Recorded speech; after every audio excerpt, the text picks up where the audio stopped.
up? What up? What up? Everybody check in. I know I didn't do roll call, but salute to all the chat niggas in the building. Y'all can hear me? Should be on good. I haven't been on in a while. Truthfully, just because I've been putting in hard labor. Yo, y'all know a nigga fat when like I was sweating for the last 5 days. I'm like, yo, I had to lose like 10 pounds. Like for real. Like I was like, yo, I've been working hard. Okay. I've been sweating like a motherfucker. I'm like, fuck. I gotta drop some weight. I ain't gonna lie. I've been putting in work. But anyway, I've been really busy getting everything set up, building things like actually by hand, putting things together. I'm very hands-on with everything I do. All of the equipment that, as it pertains to my new studio at my headquarters space for Off the Record, I picked out myself. I put together myself. I configured myself. I did everything myself. You get me? Listen, I've always told y'all, like, I believe in knowing how to do it yourself, even if you employ other people to use those items, especially if you're paying for it. Anyway, today was the first episode of Off the Record, and the episode I don't think is up currently. I think it's down. Me and Spotify have been talking about it throughout the day. First of all, I'm gonna tell you what's wrong. So if you had an audio issue and you would only have an audio issue, their engineers came back to me and told me it's fucked up for iPhone users who are watching and listening to the episode. So if you're on your PC, if you're an Android boy, or I don't know, if you're listening to the podcast through the new Soulja Boy console, you were straight. But iPhone, which a lot of people are on iPhones, had a problem. They gave me an update like 2 hours ago. They did tell me, they said, the episode might disappear real quick. We converted the file you sent us to some new shit, and we think that should be fine. It's gonna go down off the page for a while, but it will be back up. Okay. They told me that like 2 hours ago. I would imagine in a couple hours it should be up. Again, I'm not upset or anything like that, because it's a lot of growing pains. If you don't know, I've launched my official podcast. I'm really excited. I'm extremely tired, so you might not see the excitement really, exude out of me. But I put so much work into this. I did all this for you, like countless hours. Salute to my agent. Salute to UTA. Salute to my lawyer. They put in so much work just negotiating with Spotify. We got a deal. I told y'all when the deal was. And Spotify was very gracious enough to say, hey, listen, Ak, you could handle all the production elements of it. And I said, great, because I do everything myself. And truth be told, like, I could have just said, I'm going to do my podcast right as I'm sitting here. I just won't put it on stream. And they would have probably been cool with it. But I wanted to put the production value up. I invested I went over. I made a budget for myself. I went over it because I wanted to have something dope. I ain't got to mince words. I looked at every podcast set or wherever these niggas record out of, they closet, they room, wherever the fuck they record out of, and claim that they popping up in this shit. And I'm like, there's a reason why Akademiks is just the number one nigga. I'm gonna shit on all you niggas. Like, that's a fact. So any nigga who got a podcast, that's a fact. If I spent about $200 grand to get my studio good, I'm shit on all y'all. So fuck all y'all niggas. Number one. Number two, so that's just that. But I really care about this, and I really care about this for my audience, because I think we just built a great brand. And I'm gonna actually segue into something. That's the reason why I played that Chief Keef War song. It's a little pissing me off a little bit. Not really pissing me off, but it's interesting. It was on my mind, and I didn't actually cover on the podcast today. But still, yeah. So I put a lot of time in building the studio. It's a studio that it could, like, I get podcasts is mainly audio only. There's a video element for my podcast, but the way we built the studio, we could literally shoot a TV show in there, literally. And I'm proud of that, because that's the direction I'm moving in. I'm moving in the direction of higher quality shit, being able to capture and put together. You know, like I, I I love you guys so much for like being able to tolerate me with a weird. This is like $100 webcam right here. Like y'all remember when I was doing this shit and I was just there's a wall behind me or something like that. I appreciate y'all for tolerating all this, but we leveling up too. You know what I mean? We leveling up. You know, this year and the years to come, we're gonna go to market with a lot of pilots. We're gonna go to the market with a lot of, ideas and productions that we're gonna get sponsored this and third. And let me tell you this, I'll put everybody on notice. Whatever media houses that's up in the shit, and I'm self funding this. Complex, who else is popping? Like the goal was always to be y'all competitors. The goal was never to be under y'all, straight up. So I have a great relationship with Complex, by the way. But still, from day one walking in that building, I studied everything in that building. I took, I know what to take in terms of okay, this works and what didn't work. I only came here to dominate. So the podcast space, other content space, I only I'm y'all know me. I'm a nigga who came from Jamaica. I used to be walking around barefoot. I ain't coming this shit to be just like kumbaya. Niggas got rich a long time ago. This is about straight domination, okay? So I'm very focused on this podcast space, and I'm sorry that I neglect y'all on the streams at times. I really am. I'm sorry because I want to stream and talk to y'all and bullshit and be off my liquor every night. But there's times I got to put work in. And this week I'm gonna stream more. Every time an episode's out, I'm gonna be on stream with y'all. You know what I mean? I know the episode isn't currently up. It's probably gonna be up in like maybe a few seconds, a few minutes, but some people kind of watched some of it today. I'll give y'all, and y'all know I'm gonna always be transparent with y'all. I was gonna have Elliot Wilson as my first guest. He canceled on me. Keep it on it. Elliot, I love you so. He had hit me. He had hit me like he was supposed to come on the stream for CLB. He told me that Drake invited him somewhere, so he couldn't, wasn't available to make the stream. Plus, I was drunk anyway. I was gone. CLB stream, I was gone. And I fell asleep, right? So he was like, yo, act, let me pull up to the podcast. I'm like, all right, better pull up to the podcast. I said, fine, I'm about to launch. Cool, you could pull up. We could tape some shit, right? And, yeah. And no, this isn't to spread no hate against somebody. I'm being transparent with y'all. This is going to be the process. Like I've read everybody. I know y'all being like my inbox. I don't know if y'all think I don't read it. I read every one of y'all shit. Like, especially constructive criticism. I'm hard on myself. I'm a critic of myself too. So like, yeah. And I'm gonna give you the real about today's episode. Like today's episode, I just called up a couple of friends. I'm gonna be honest with you. I was a little bit dissatisfied with today's episode. I'm gonna tell you why. I love Leaf, and I had someone else on in MYK. I love him too. But what I realize is that conversations sometimes that, I might have with friends, like off camera, and I'm like, damn, this could be good on camera. I forgot the learning curve that I even had to learn. Remember I told you I went on Everyday Struggle and I was with Joe? And by the way, salute to Joe, he called me today. Remember I told you the learning curve I had with Joe where I was killing YouTube. I was doing my thing. I felt like I was seasoned in learning what my cadence, what my tone was, kind of my delivery, this, that, and third. And I went on Everyday Struggle, and I never was really on camera. I never had to really go back and forth with someone and also have a time limit, this, and third. And, I had to learn. I felt like after 3.5 years, actually, of Everyday Struggle, I learned a lot. So, Elliot Wilson couldn't do that episode, and I was kind of left scrambling a bit, right? Because, by the way, if you don't know, I don't have a co-host. I'm not going to have a co-host, okay? I'm going to have reoccurring people. You might see people like what I'm kind of setting up. I'm going to get certain people who I really think are good, and they'll be on for a week. Like, they'll be on for the non-guest episodes. So if I'm just interviewing someone, I'm just interviewing someone, right?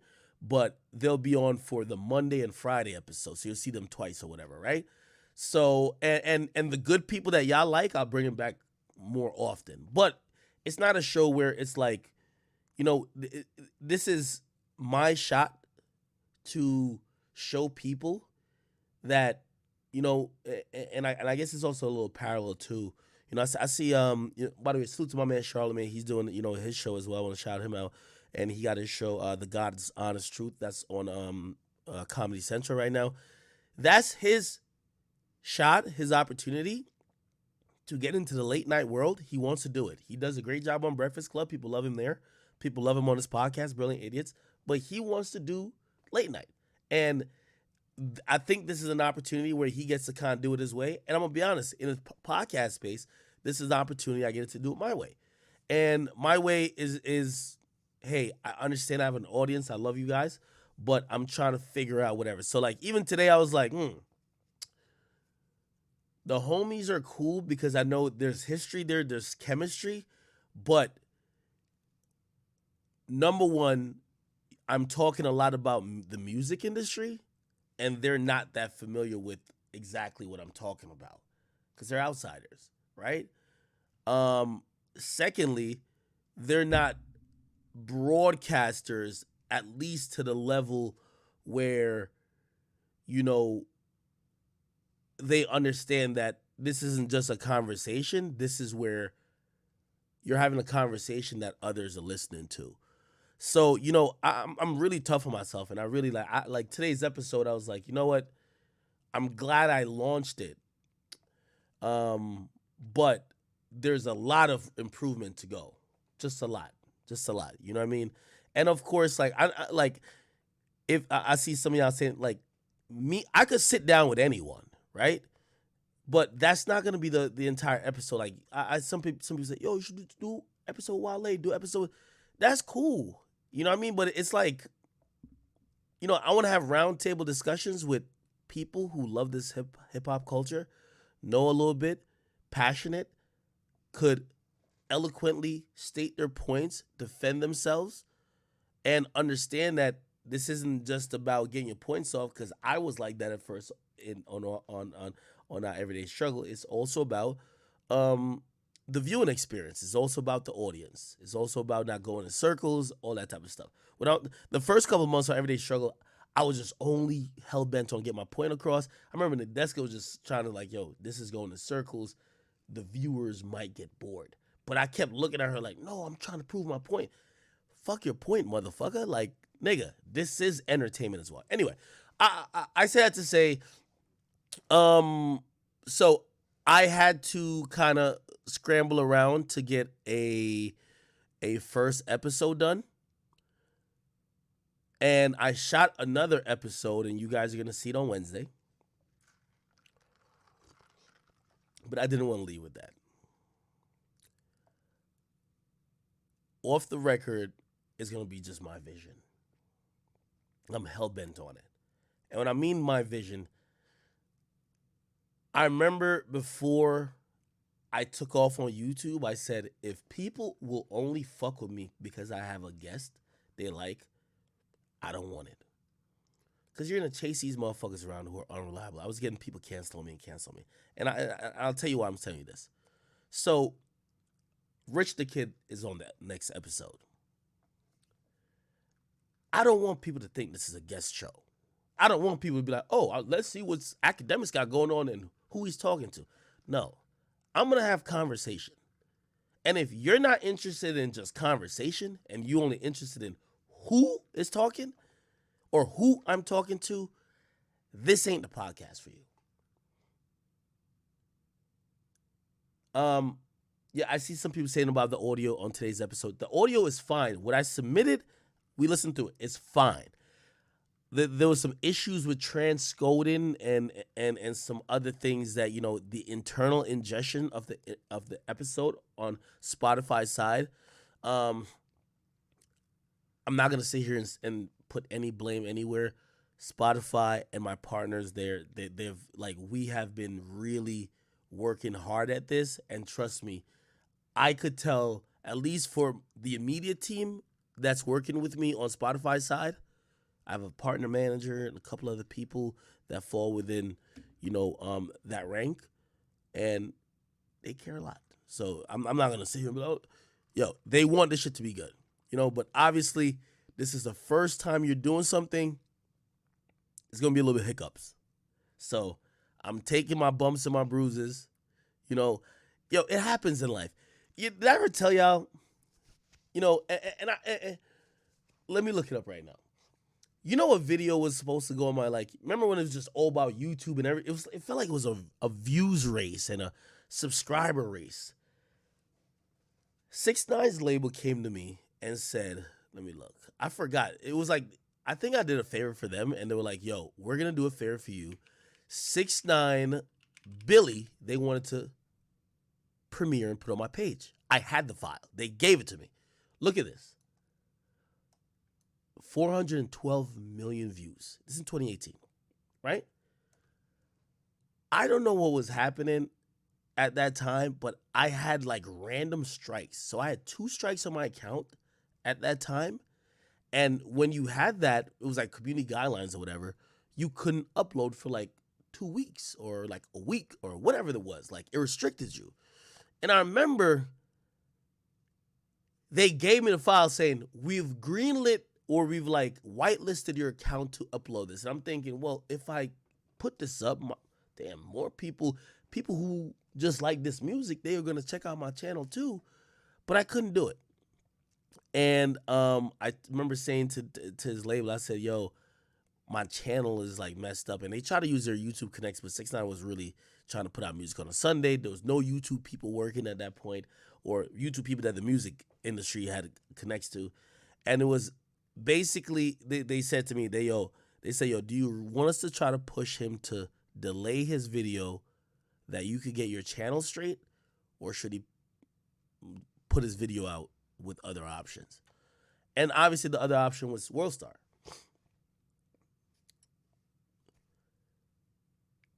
I just looked at it. I said, you know what? This wasn't meant to be.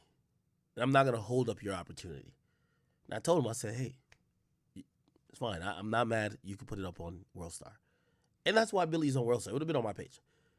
And I say that to say, even when it comes to this current situation with, you know, the podcast episode for today, even though it's our launch, you got to take your lumps and your bruises.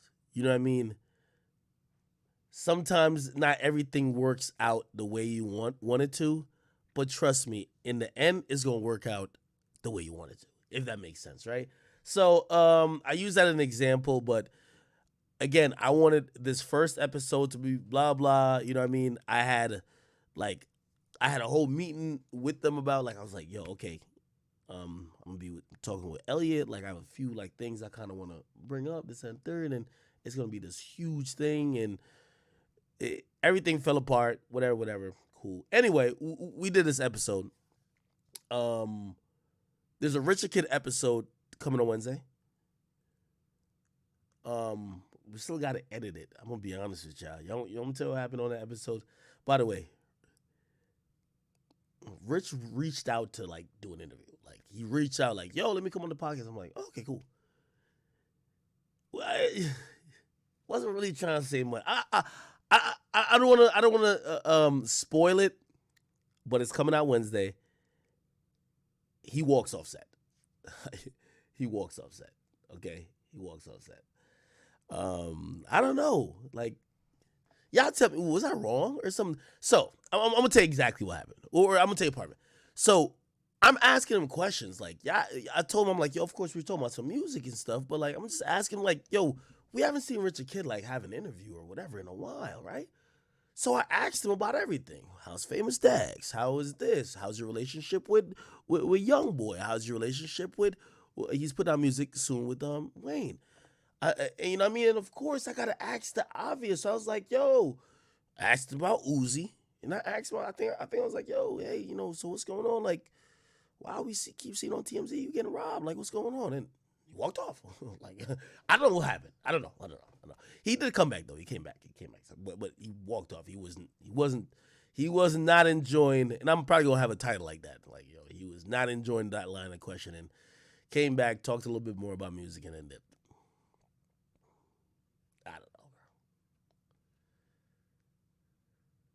I don't know. I don't know. It's off the record though. Yo, come on. Yo, you can't want to do Academics podcast and think we're about to talk about straight music. Like, come on. You gotta like think that, yo.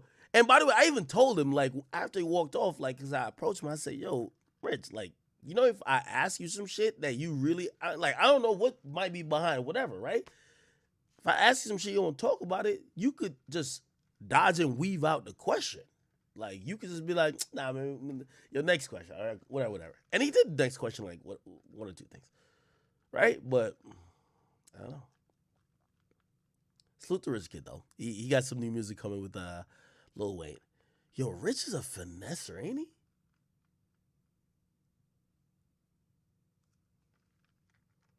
Somebody said I should have had that today.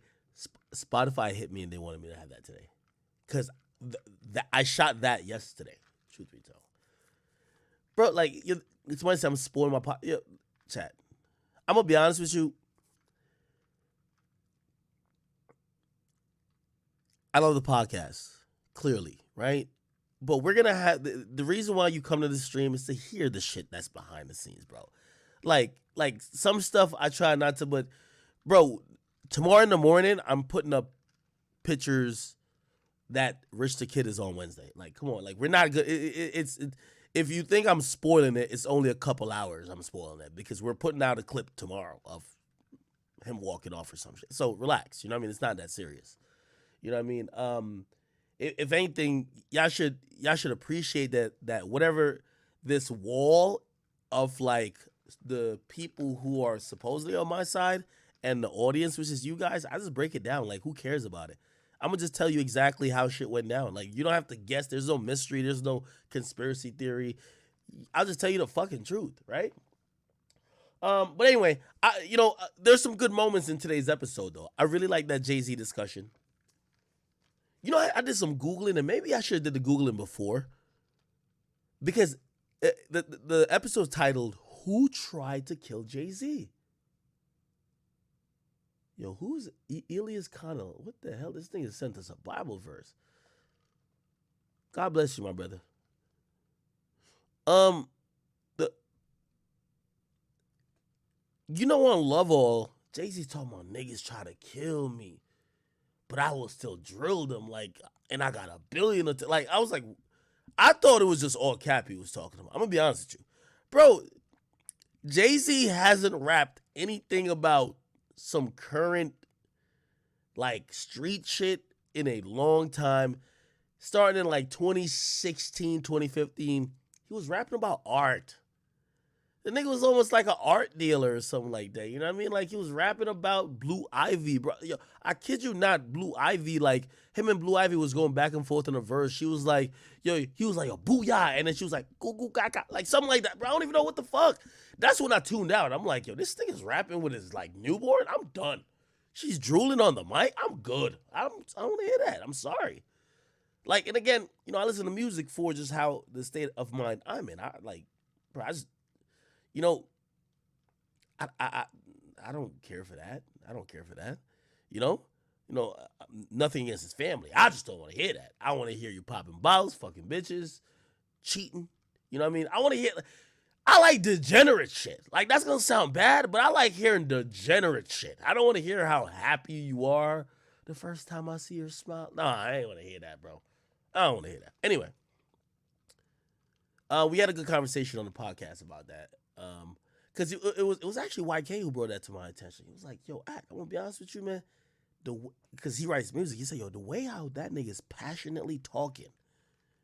The way how he's passionately talking about, he's conveying that verse. This is some real shit. This is not fake.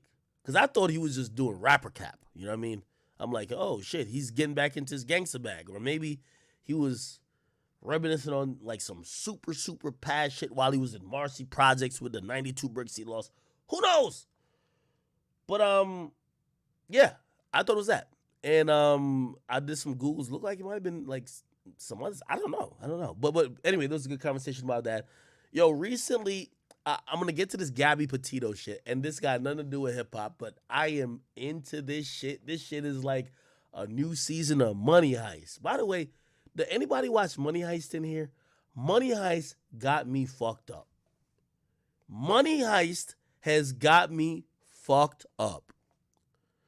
I hate the shows where the writers, because they see the show is popping so much, they feel like they have to go above and beyond to please the audience. And you know how they got to go above and beyond? Because they're trying to shock and wow the audience.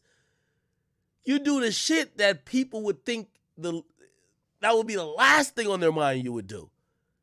Like, I don't want to give spoilers for this stuff, but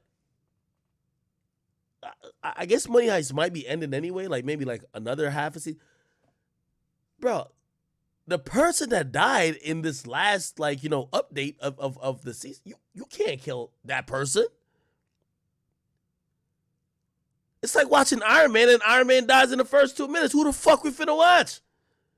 Pepper?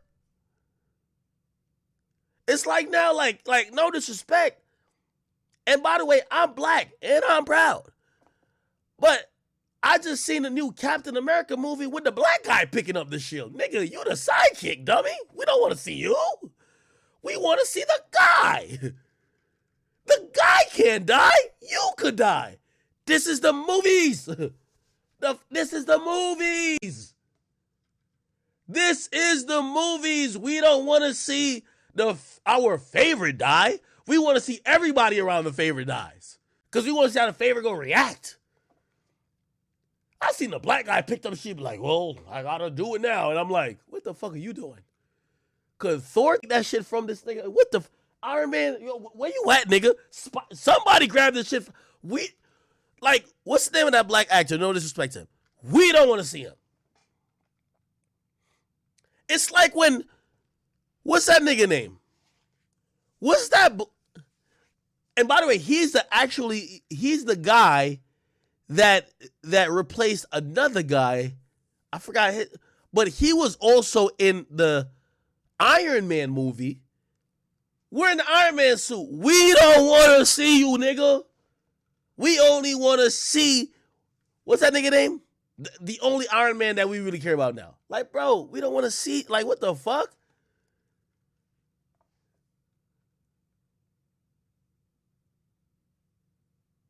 That nigga from 8. Yo, Code Sounds, he's from 8 Mile. That nigga is from 8 Mile. But that's Papa Doc? Wait, that's not Papa Doc. No fucking way. Yo, I'm so disrespectful. I'm going to type in Google, fake Iron Man. Fake Iron Man or black dude Iron Man. I could do this, people. I'm black, okay? Black dude Iron Man. And by the way, chat, give me a month to work my magic off the record. I want it to be as casual as this, as free as this. Because I'm going to be honest with you, I was telling somebody, I'm like, yo, I watch my streams, because a lot of times after my stream, I go to sleep, and sometimes I even forgot what the fuck I said. But I watch myself back in the morning. And when I watch myself back in the morning, I'm like, damn, that motherfucker is funny. I be laughing at all my jokes. I don't know if that's weird. I watch myself on YouTube, like, Salute the Drill, and I'm like, yo, this nigga is hilarious. I know it's me, but I'm like, this shit's great. You know what I mean? So, like, I think maybe, I don't know if that's objectivity, because I usually cringe at some of the stuff that I feel like is mid that I've ever done. I'm like, I can't watch the first, like, even though a lot of people love Me and Joe together, like the first half of Me and Joe together, I can't watch it. I'm like, this is bad. This is so bad. I was so bad, right? What's the nigga name? Yeah, this nigga right here. This dude. Is this Papa Doc?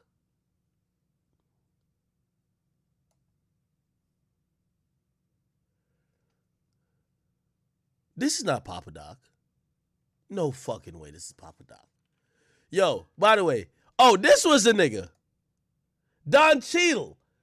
Don Cheadle, we don't want to see you no fucking Iron. Yo, nigga, when I seen this shit right here, I'm like, yo, listen, man.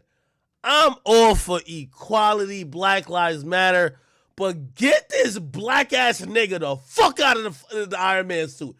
Nigga, Make up another character, nigga. This ain't you. Sorry. There's only one ever. This is only one Iron Man, bro. Now I'm gonna be honest with you, because God rest the dead with um what's the guy who played um Black Panther? I'm looking forward to see another Black Panther, but I'm gonna be honest with you, it can't be anybody. Michael B. Jordan gotta be the Black Panther now. I'm sorry, he gotta be Black Panther. Nobody else. If you bring in another black dude to be Black Panther, I'm gonna be tight. There's only one Black Panther, bro. We live generations. Like, I ain't gonna lie. For me, Logan or Wolverine was this nigga for the longest. Like, I couldn't even watch him in other movies because I kept looking at him like, yo, that's Wolverine. Logan, Wolverine. I don't even know this nigga's real name. I just call him Wolverine. I don't know this nigga's real name. His real name to me is Wolverine. His hair kind of looked like Wolverine. I don't know this nigga's real name. It's Wolverine. So when they try to switch Wolverines on us, I'm like, no. And by the way, I think they kind of notice. Wait, he died? Why I say R.I.P.? He died?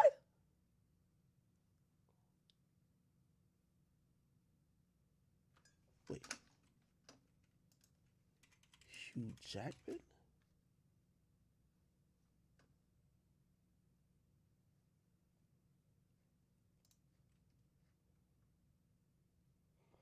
He ain't die. Oh, yeah, I told him about the character. Man, Wolverine never really dead, man. Yo, Grand, stop fucking with me, man. Yo, Grand, stop playing, bro. Like, nigga, Wolverine just come back all the time. That's just how it goes. That's how it fucking goes. Like, Wolverine got like 20 lives. Like, come on, man. Nigga, I remember watching this movie. Like, how badass and gangsta is this shit? I ain't gonna lie to you, but I don't get that married to the character. But I was married to the Spider-Man character. Spider-Man movie. Tobey Maguire. I think that was the guy. Tobey Maguire. And really, I still think he's the original Spider-Man. Now, I know they're trying to get these other niggas to be Spider-Man. But to me, this nigga right here, this is a Spider-Man. This is the OG. Now, they got 3 of them. So this is, wait, y'all can't see it? Hold on, let me make sure y'all can see it. This is the OG right here. Then this dude, I don't even know who the fuck this is. Who is this guy? This guy was just odd. Get this nigga the fuck out of here. But I'm gonna be honest, I like this other guy. This guy over here, he kind of cool. This guy was a mistake. You got to be a little nerdy to play Spider-Man. Like, for example, tell me what's the name of the Iron Man dude. And by the way, I'm only forgetting it because, like, I'm sorry, movie people names are not on top. But I know his name really clearly. Iron Man, what's his name? Like, Iron Man. By the way, I changed my keyboard out. I had issues with my other one. What's this guy name again? Y'all about to tell me right now. Robert Downey Jr. Yeah. He's the only Iron Man. Bro, like, his attitude is Iron Man. I've watched his interviews for other movies. I've just watched him talk, his interviews, everything about him. His swag in life is Iron Man. There's a lot of actors who play a bunch of different roles, but if you watch them outside of them playing the roles, you get to kind of find out what type of personality they are. And you realize the reason why they were so good at that character, they finally got a chance to be themselves. That's one of the reasons, even, I don't know if you, and this is such a sidebar, but Cameron's been acting a lot. But yo, Cameron, when you doing Rico and Paid in Full, we just thought that was you so much that in these other movies where you're acting like a dweeb, like, I'd be confused. I'm like, this don't look authentic. I'll tell you this.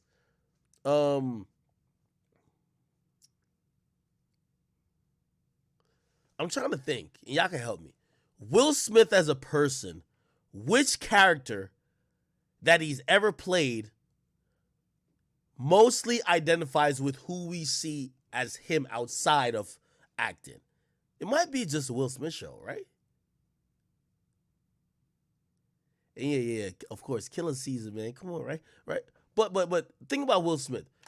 You think of Will Smith as the guy from I Am Legend? Fuck no. I think of him as just Fresh Prince. I don't even think of him as Bad Boys. If you think of him from Bad Boys, I had to kill that, man, because the nigga from Bad Boys, Mike Lowry, he not having niggas having entanglements with his girl? Fuck no. You can't have an entanglement with Mike Lowry's girl. You can't have an entanglement with Mike Lowry's girl. Mike Lowry fucking your bitch. Your bitch getting fucked by Mike Lowry. You not bringing Mike Lowry to no goddamn Red Table Talk? Somebody say Jamie Foxx. Jamie Foxx. Which character? Well, I actually feel like Jamie Foxx is the same Jamie Foxx from the Jamie Foxx show. You think he's like the guy from Pursuit of Happiness? Maybe. Well, I'll say this about Will. And I don't know if y'all do this too, right? While I was trying to achieve my goal and trying to get to this point, it was always about, how do you get to motivate? I read The Secret. I read, I read these kind of self-help books, but I figured out self-help books are worthless, kind of. Other than sometimes it's reinforcement. It can't make you do something. It only reinforces when you hear other people's stories. So I really think it should be mostly just testimonies from other people. Because, if you read the 48 Laws of Power and you felt like this was new information, that you would have never acted like that in any of those situations, I read all 48 laws and I was like, I could see a situation in my life that I didn't know I was applying the law, but out of survival or out of some other instinctual shit, I kind of did what the law said. So I'm like, oh, okay, that's what I was doing. I was applying law 32. I was applying law this and third. The people who don't even think like that and think you're reading the 48 Laws of Power and be like, oh, let me start to act as the law said, you'll never really execute it because, number one, that's not how you're programmed to think. So if you think you're going to read a rule book and live your life according to that rule book when your natural instincts and actions ain't it, it's not that. So self-help books, I'm not the biggest on it. I think self-help books should only be reinforcements for people and I'm progressing this point. Will Smith, he was someone that was very big. If you watch a lot of YouTube videos about him, big on manifestation, big on hey, listen, 10,000 hours, big on The Secret. And I remember he just had a quote that always just inspired me. He said, I don't give a fuck. Put me on a treadmill versus anybody in the fucking world. It could be the greatest athlete in the world. And if the goal is, you're going to get to whatever your desired result if you stay on the treadmill longer than this motherfucker. He said, before I get off that shit, before that other person, I have to die. And it wasn't more about treadmills and shit like that. Don't get your jokes. It was really more about persistence. It was about the sacrifices one would take to make it. And I really employed that. When you see, I'm not streaming and you might be like, yo, you could just pay somebody to do some other shit. Man, I'm going to put those hours in because I dare a nigga in this industry that I'm in to say they work harder than me. Never. The only thing I could always control is hard work. I used to say before, I see some people try to, I'm not saying I made up this saying anyway, but I see other people say it in different ways. But hard work beats talent when talent don't work hard. I've always believed that. One of my favorite sayings. Hard work beats talent when talent don't work hard. I felt like I came from a lot of hard work. I felt I developed and I honed and I identified what could be a talent, and I tried to work on it, work on it, work on it, work on it. Goes back to me being in college. I, you know, actually high school when I moved over here, I started. We were really in a shell, like in Jamaica, like go to school, come home, you're not hanging out, homework, blah blah. We were getting amazing grades, but I was kind of fooled to think that we were gifted. I remember everybody around us would just say, "Hey," because in Jamaica they don't give you A's, B's, and C's. They rank you by like your rank in the class. So I would always be first. So I'm the smartest kid in whatever class. And the way people would talk about you, it was like God gave you the talent of being smart. And I actually believed it for a while. I believed it until I got to high school in the United States. I thought that God made people dumb and made people smart. And cool, he may have not made me the tallest dude or whatever the most attractive, whatever the case is, but he picked me to be smart. I thought that's what it was. I thought that until they started putting me in higher classes in college. No, in high school. Like, hey, all right, you're on track to be in AP classes and third. And I got bad grades. You know why? Because I used the thought that I was gifted as being smart, and I stopped working hard. Stopped studying. I didn't realize that while I was in Jamaica, all I did was pretty much study. You know what I mean? Like, we weren't hanging out. Like, I wasn't playing much sports, like after school and shit. Like, I was just doing a lot of stuff that was conducive to learning, right? And then when I stopped doing that, the bad grades came. And I remember when I went to college and I failed my first ever class. I've never failed anything on an academic level ever. When I failed my first ever class, and by the way, let me tell you, I was doing so much. I'm getting girls now. I'm doing DJing a little bit. I've been tired since college. I've just always been tired because I try to, maximize my 24 hours. But like homework, I was rushing last minute. A test that people were studying for 3 weeks, I would study for the weekend and try to be like, I'm gonna ace this shit. And even though they were grading on a curve, you know what would happen? I would be below average. That's how I failed. You know why I failed that particular class? Everybody else was outworking you. Humbling experience. Humbling experience. It made me realize only hard work wins. Somebody says, that's why you built a life with no balance. I'm gonna be honest with you. And this goes into something. I actually want to bring this up on the next podcast too. I am going to bring this up on not obviously I did a podcast already, but I'm going to bring it up on the Friday podcast. And I got a dope person who's industry kind of for that, and me and him have great talks. So hopefully he comes through. So good. But so that should be lit. I'm excited for Friday. Anyway,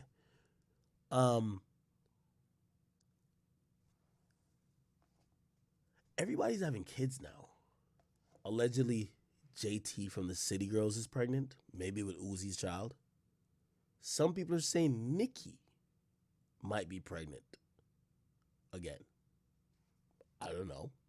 Which, I don't even, maybe I saw that wrong. But it was like some really gossipy pages. Don't take my word for it. I'm not breaking no news. I'm getting third-hand information, okay? What else they told me? I looked up Shiggy, him and his girl, like they've been rocking for a minute. I like them as a couple. They're having a baby. Who else having a baby? Like it just feels like everybody, right? Cardi's having a baby. Shit. I just seen something else. Young Jeezy and his, I think it's the Asian lady that I think he married her or whatever the case is. She's having a baby, so Jeezy's having a kid. Everybody's like pretty much fucking having a child these days. You get me? And let me bring back the Nicki one because I just don't want the barbs. I don't know nothing about Nicki. Like I think somebody mentioned her name. I don't have no proof of that. Okay, Fatboy SSC having a child, right? Kylie having a child. Everybody's like getting pregnant right now. And I'm probably gonna have this conversation a little bit grown up with because the person who I'm hoping to have on Friday, he has a child. And, he's told me amazingly how much it's changed his life. I obviously don't have kids, and I know I get all the memes, act, start a family. But I recently also think, and I looked at something as well. Um,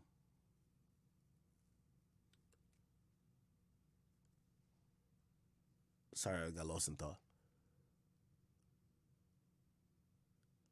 I look at Stephen A. Smith. I think he does have kids though. But Stephen A. Smith is an example of someone who has prioritized his work and career over family life. When you build a family, you can't give 20 hours to a job. You can't give your life to a job. And I've thought this since before I blew up. I always said, I don't want kids now. And I'm going to stay away from having a family at this point. Even though I'm successful, I'm good. I'm rich already. I'm good. Right? But still, it's like, I always felt like the moment you have kids, you can't go as hard. You're going to be your priorities are going to change. You got to do all these other things. And I look at, Stephen A. Smith, and I'm like, yo, this nigga is always working. He's like in his 50s. And it's interesting because I think, he's definitely a legend, one of the most successful people ever.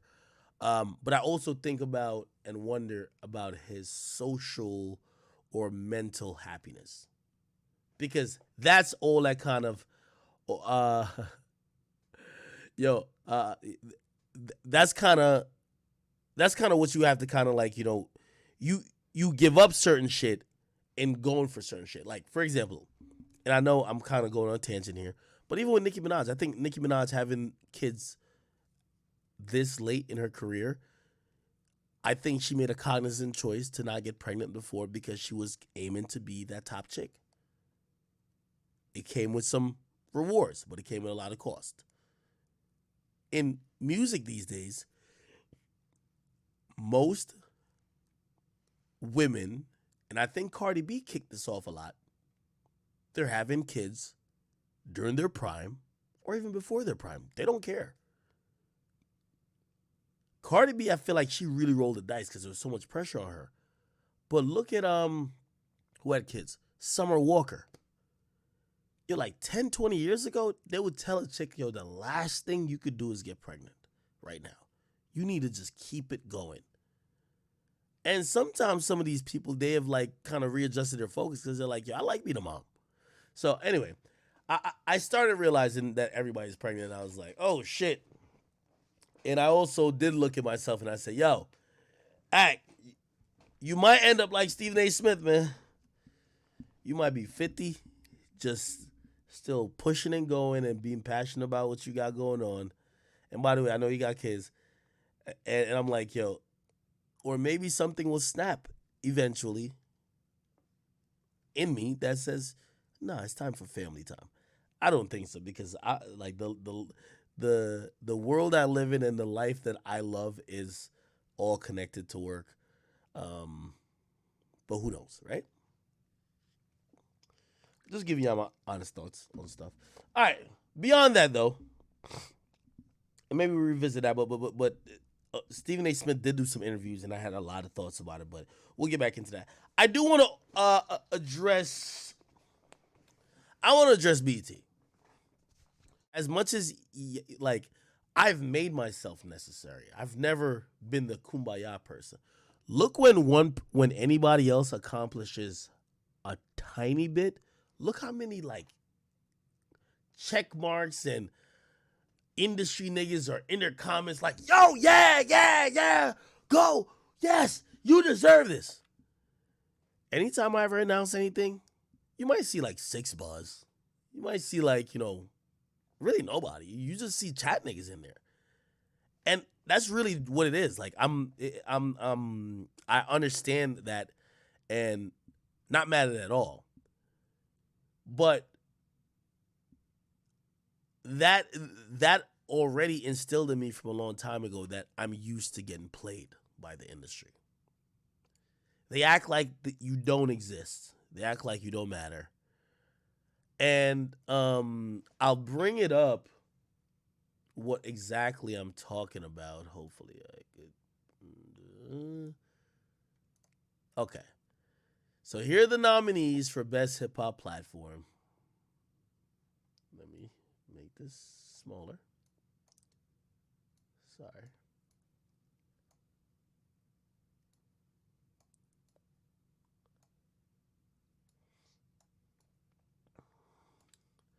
Best Hip Hop Platform. They even have a vote now button. Complex, Genius, Hip Hop DX, Hot New Hip Hop, Breakfast Club, Shade Room, World Star, Double XL. This is 8 nominees. I don't even have to play the clip. You know, I see Charlemagne and DJ Envy, salute to both of them, when they even discussed this as news on their, show, The Breakfast Club. They instantly thought, they were like, oh, Act should win. Then they were told, like, he's not even nominated. Let me just be honest with y'all, because I was really trying to think about it. So I'm like, and I even tweeted BT and I said, yo, you know what, man, one day y'all will know about my platform. And I hope to really make a mark that maybe one day you guys will. And by the way, I think they nominated me one time. I don't know if did they? I don't know. Because I remember one time I was telling people to vote. No, it was the social awards. They only nominated in the social awards. Whatever. I don't know what that means. But I was trying to think of. I said to myself, Act, don't trip.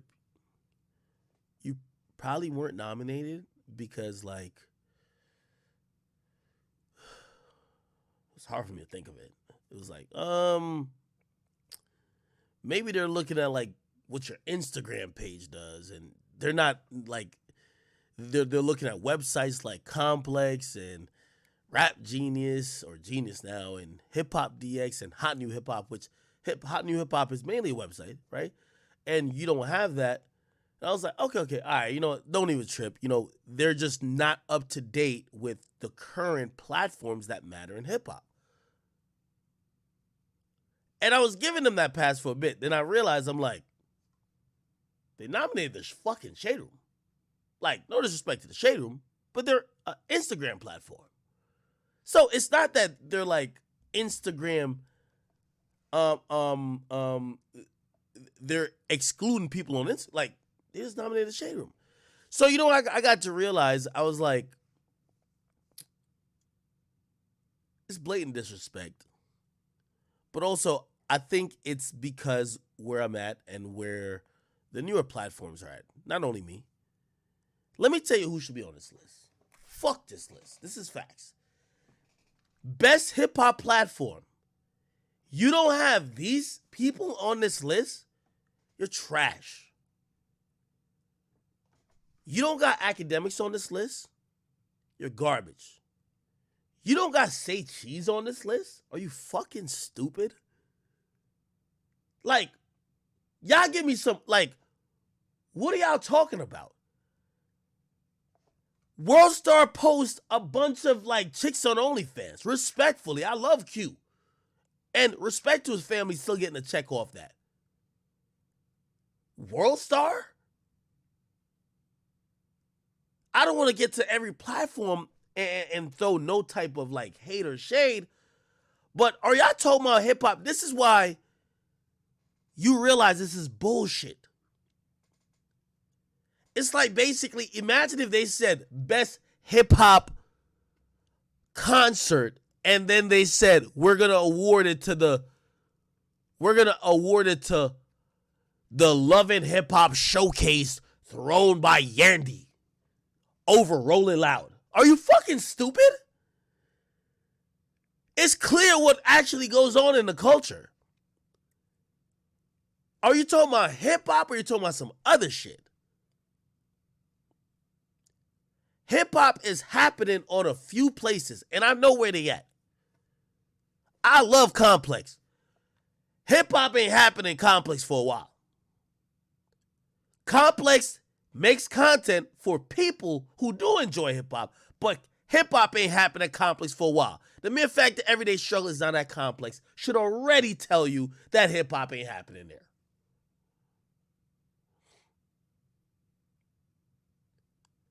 Genius, I think hip hop will always happen at Genius. Genius is a website that's focused on lyrics. It's gonna be there. I don't want to get to everybody, and you know, Hip Hop DX, Hot New Hip Hop. Not I don't want to give commentary on everybody, but this just told me I was like, yo, BT's full of shit.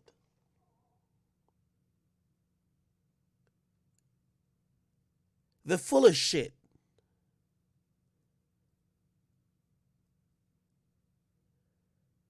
To have best hip hop platform, and I know what I'm gonna say now. You might think it contradicts some other shit I said, but when I said this before, I was talking about a hip hop. No, it wasn't hip hop. It was a media personality.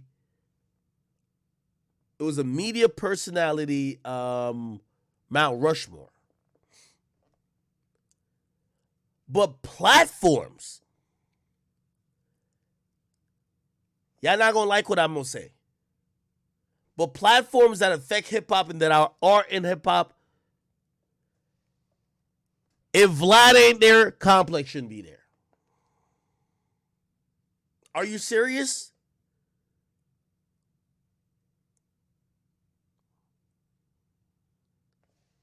I'm sorry. If Vlad not there, Complex shouldn't be there. I love the Shade Room, but they cover more Ari than they cover G Herbo and Moneybagg Yo. Does Vlad do all type of? That ain't about that.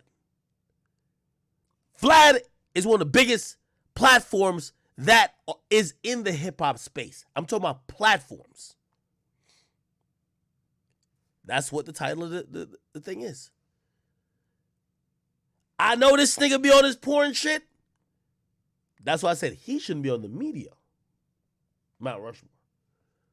But platform wise, No Jumper gotta be up there too. No Jumper gotta get nominated. I'm sorry. Gotta get nominated. Say Cheese, gotta get nominated. Akademiks, gotta get nominated. Am I missing anyone? I'm gonna show you how much of not of a hater I am. If you threw college kid on it, I wouldn't even be mad. Because that's what it is, bro. Not a hater. But we talking about hip hop. We're talking about where people go to discuss it, where it's happening. Grant, I love you. Yeah, and I know they hate on me so much. I don't even know what those dudes' problem is. Bro, the Warren Chirac shit was forever ago. I don't know why y'all just still have this hard on for me, but it's cool. But I could understand. I know the sections of, like, people who don't like me and might not like Say Cheese, they might go to college kid. It's cool. Like, that's just what it is. Or they might just only want Chicago shit. They go there. It's fine. Does it affect hip hop? Yeah. Name me some other outlets.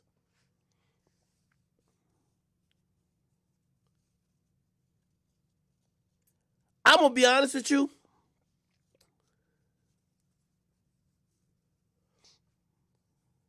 Somebody says Rap TV. Okay, I'm mad at it. Let me just say this. This is so much bullshit that rather than spend my time to get mad at it, like people get mad at the Grammys and other things like that.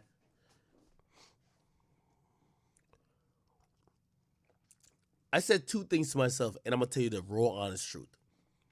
When I seen this shit, I said, this is why one of the people who I mentioned who should be nominated, one of us gonna end up buying BT.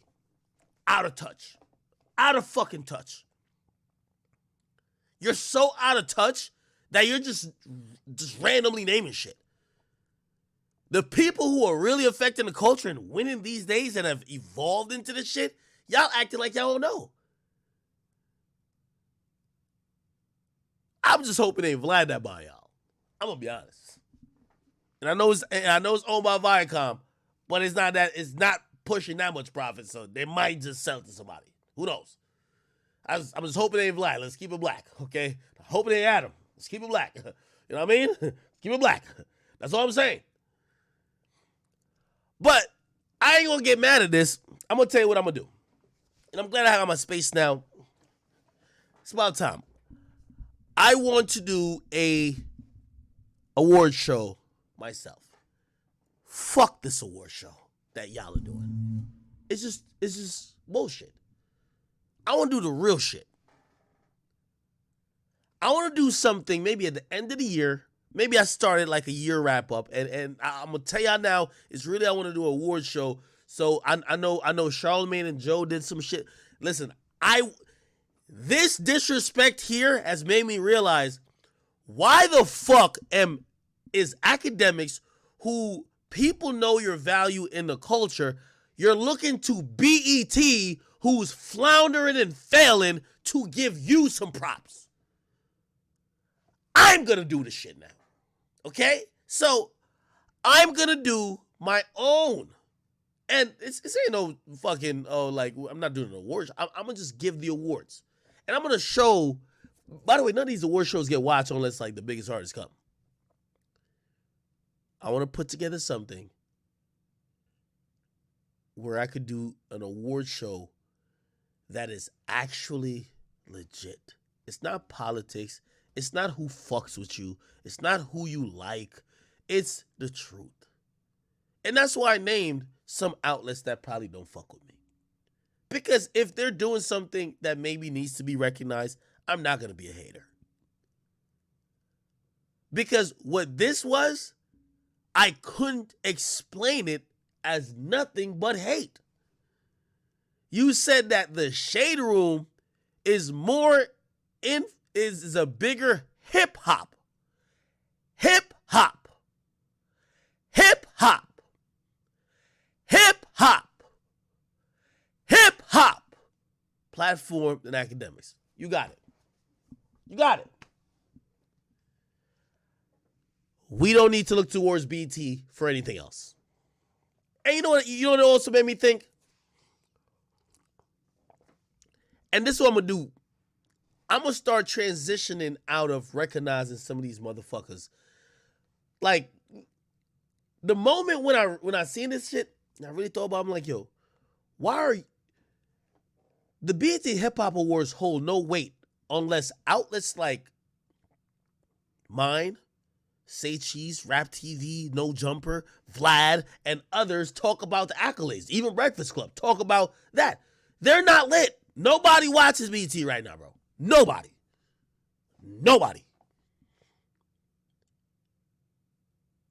Why the fuck we giving them this much power? This is all about taking the power back in our own hands, and we can sit around and complain like, bitches, so they didn't nominate me. Nigga, if you don't need them, do your own shit. And that's what I'm aiming to do, okay? I'm going to try to get some good people to help me out.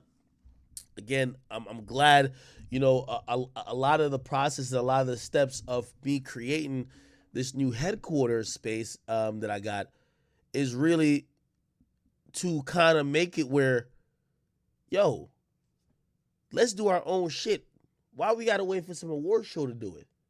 Nigga, we could do it. We got the bigger influence in them.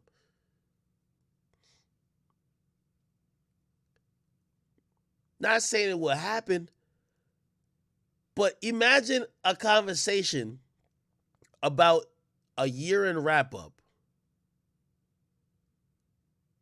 I get me, Vlad, Adam, Charlamagne, Who else? Name some other people who influential in culture. We all on like a round table or some shit like that. Whatever it is. Or they don't even got everybody don't gotta be on camera because people being it's too hard to get that many people aligned on like one particular time and place or whatever the case is. But just get the votes of put the votes in the people that matters. Like the people who actually move culture, let them vote. You don't got a big platform, you don't got a big voice. All right, just back off for now. And get a uniform across the board. Let's figure out who had the biggest hip hop year. Let's figure out. Let's act. Yo, these award shows are now fucked up. And this is why I always thought about the Grammys. I'm like, you know what? You know why people tripping over the Grammys is fucked up? It's like, bro, the whole point of an award show is to get awarded by your peers. Nigga, the way they're nominating people for the Grammys for mad years, your peers ain't picking that. That's some weird people picking it. Why do you care if they give you the, you know what I mean? But obviously, people look at the prestige as third. But anyway, I'm going to try to put something together.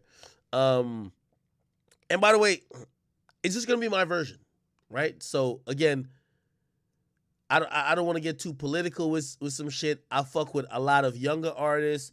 I fuck with a lot of newer platforms. So don't tell me, yo, you can't have this person on, or if you have this person, you got to. No, this is going to be the people who, at least objectively in the sphere I'm looking on hip hop, got shit going on. So let me just put that in the ecosphere, and I'm gonna try to do some type of end of year achievements thing. You know what we used to do at Everyday Struggle, like basically the Everyday Struggle award show, pretty much. I'm gonna do it on like an academic level, and what I'm gonna start doing is I'm gonna phase out. When y'all niggas have y'all little BT awards, nigga, we ain't trying to cover that bullshit, nigga. Like, y'all get them, like, that shit is not lit until the outlets that really be controlling shit cover that shit. But we're just so programmed to cover the same shit that everybody else covering. We be just making y'all lame ass shit pop, and then y'all gonna have some lame ass, like, picks for every fucking category. So, I'm going to get to that point where I just don't post none of y'all award shows no more, because if y'all award shows ain't really in line with what's really going on, we going to have to create it, because we ain't going to complain about it. We have to create it, or we just going to have to stop acknowledging straight up. All right? All right. Okay, cool. What else? Who Karen Civil is. We discussed her a bit on the pod. I didn't play any audio clips on the pod. We're going to get to doing that a lot more. Again, work in progress. Give me like, chat, give me a month, and any podcast nigga who's been doing this shit for years, I'm going to lap them. Okay? I'm just competitive, okay?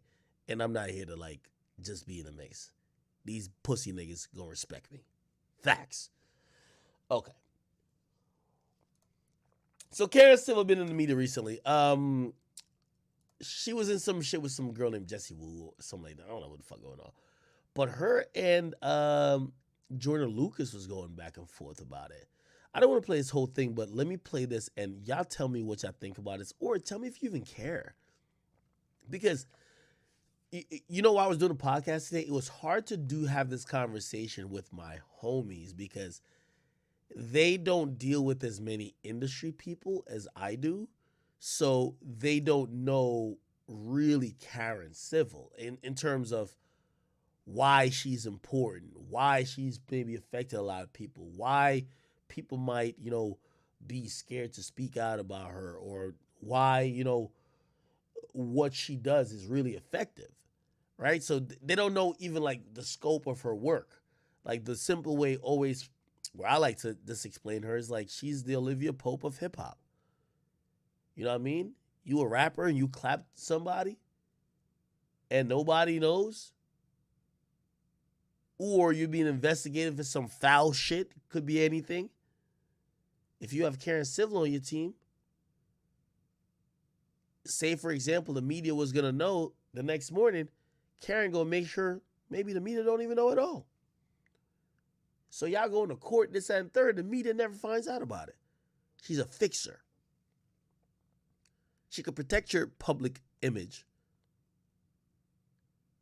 And she's going to do things to make sure you get in advantageous positions. In the music business, that doesn't always mean be on the up and up. You might low-key have to threaten a nigga like, yo, if you post that this motherfucker did this, I'm gonna fuck you. Whatever it is, I'm gonna fuck you up. Like, not saying she does that. I'm not saying she does that at all. But, and by the way, she never done that to me. But hearing everybody like talk about her, I've just always thought that was her anyway. You know what I mean? So Jordan Lucas came out and said, yo, she took my $60,000 when I didn't have no money. Somebody said she could also fuck people over. Yo, this is the music industry. A lot of people get fucked over. I've seen it. You know? I don't want because I kind of stay out of this shit, and I've never done dealings with Karen like that I could even be in a position where I'm like, she took money from her, took anything from me. So maybe like just my positive experiences with her is going to just bias whatever I'm going to say. And I don't want to bias the conversation out. I'm going to play a little bit of this. This is the conversation between Jordan and Karen. Full transparency, when y'all are bored, just say it in the chat like, act, this is boring. Turn it off and talk. And I'll talk, right? But I want to give y'all some context because they had just a whole saga. Here's this. Had left was a little bit of bread that we had left, in which we chose to hire you. And that was a big decision on our behalf because that was all that was really Wait, left in the budget. I'm sorry. Who am I talking to Yeah, right it's now? This Jordan. This This is Jordan? is talking Jordan. Okay, to This cool. is Lucas. Jordan. Okay, cool. That's all that was really left in the budget at that time. That was 2015. You keep saying it was 7 years ago, but that was a big time in my life. My son was about to be just born. My back was against the wall. I had an investor who kicked up hundreds of thousands of dollars, on behalf of me. And at this time, hiring you was like our last ditch effort to really do something. And I really believed in the name Karen Civil. And, just reading the publications and talking to Sky Zoo co-signing like, yo, that's my girl. Yeah, yo, Karen's the real deal. Yeah, yeah, yeah, that's my homie. And I kept telling Sky, like, yo, you sure? You sure this is your girl? Like, you sure you trust? He was like, yo, you're not even gonna have a problem. Trust me. I said, all right, bet. So we reached out to you and you had put together a little memo. We talked about it. You agreed to do it. That included blog placements for song releases, delivery of digital short creation stories. You see, I like to be very transparent. And this is why, I saw this conversation go many places. Karen is a relationship person. What I know about Karen is this. Karen used to be a intern for Funk Flex back in the day. I think her big break was right when Wayne was about to go to jail. She was a person managing most of his socials, and also I think she like set up websites and stuff like that for him during that really hot period of his life. Like she managed the digital stuff when digital stuff was really brand new. And clearly Wayne was satisfied where she took that success and other artists was like, well, hey, could you come over here and work certain shit for us? So that's how she developed a brand. Now, obviously, there's a lot more to the story, which I just either don't know or don't have too much time to say. And it's been like that. What happens now in the music industry, people just back up loads of cash to people who they think could do whatever they saw them do for someone else. So Karen probably gets a lot of people who wants them to connect them to somebody, and that is kind of such the case with whatever. I won't even give my opinion on this because I don't want nobody to think I'm defending nobody because I really just don't know. Like this is all news to me, so I'll just keep playing. Facilitating interviews with media publications, building fan engagement. articulated social content capture, red carpet event opportunities, iTunes, beat music productions, radio interviews, acquiring booking agents, showing openings, all that shit, right? And at the time, that was Oh, I guess I'm pausing again to explain why I went on that sidebar. I say that to say Karen has developed a lot of relationships during a long time. I remember one time remember my first Instagram that got deleted? I remember trying to get it back, like Charlemagne like had called me. It was like, yo, I'm gonna connect you with Karen Civil. She'll gonna help you. Like she has some people over there. And that was one of the first times I ever spoke to Karen. But like, what I realized is that Karen knows a lot of people. She got connects.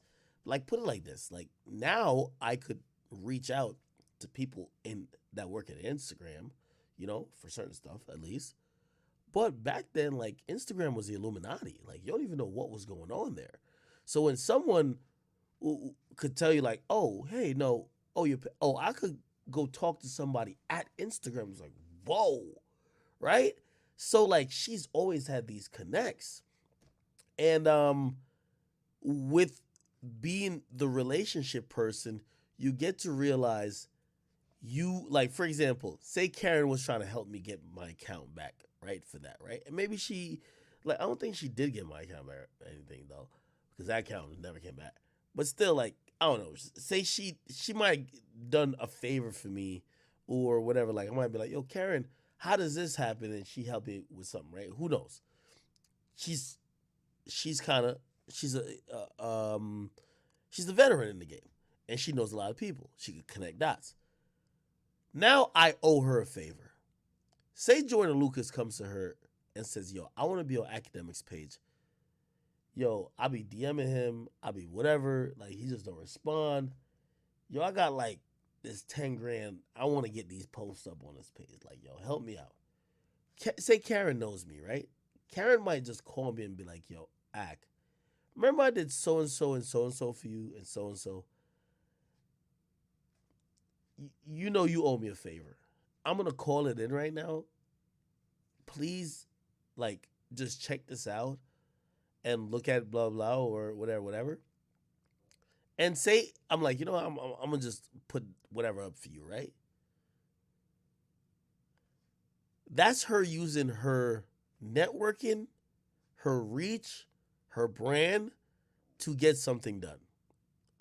Now, the money that Jordan Lucas gave her, he's probably thinking, you're going to use that money to just pay the person that we're going to need the service from. No. Your money wouldn't even be good. And also, if it wasn't Karen asking for a favor, we wouldn't even fuck with you. So, like, I look at it like that, where I'm like, yo, I think sometimes people are trying to watch her pocket. Because they're looking at her like, yo, we gave you money, but you're on vacation. I don't know. And I don't want to be seeming like I'm defending her too much, because there's a lot of allegations. A lot. So I'm just keep playing it. That was everything. It was like, word, finally somebody that's gonna help us, because I ain't know nobody that can help us. I'm from motherfucking Worcester, Massachusetts, and I'm out here in Boston. Ain't nothing, you know what I'm saying? I don't know. And I'm sorry to pause again, but your Jordan does seem hurt. And that's why I don't want to shit on anything he's saying. I think he feels hurt because he's like, yo, you took advantage of the fact that I wasn't in the industry and you didn't think I was going to pop off.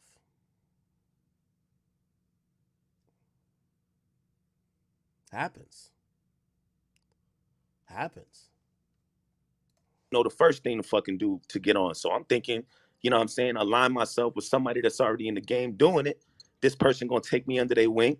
You name your price. Your price was $60K, whatever the fuck it was. It was like, bet, let's pay that. Told my investor, let's pay that. This motherfucker say, you sure? You sure you want to pay this woman? I said, Skyzoo say, you know her, let's pay her. Mind you, like I said, my son about to be born. So I said, fuck it, let's go. We paid you. I remember going to the bank. We went with Skyzoo. I walked in to the bank with the nigga. I'm involved in the whole fucking process. I'm watching the whole shit go down. As soon as he sent that bread, I was happy as a motherfucker.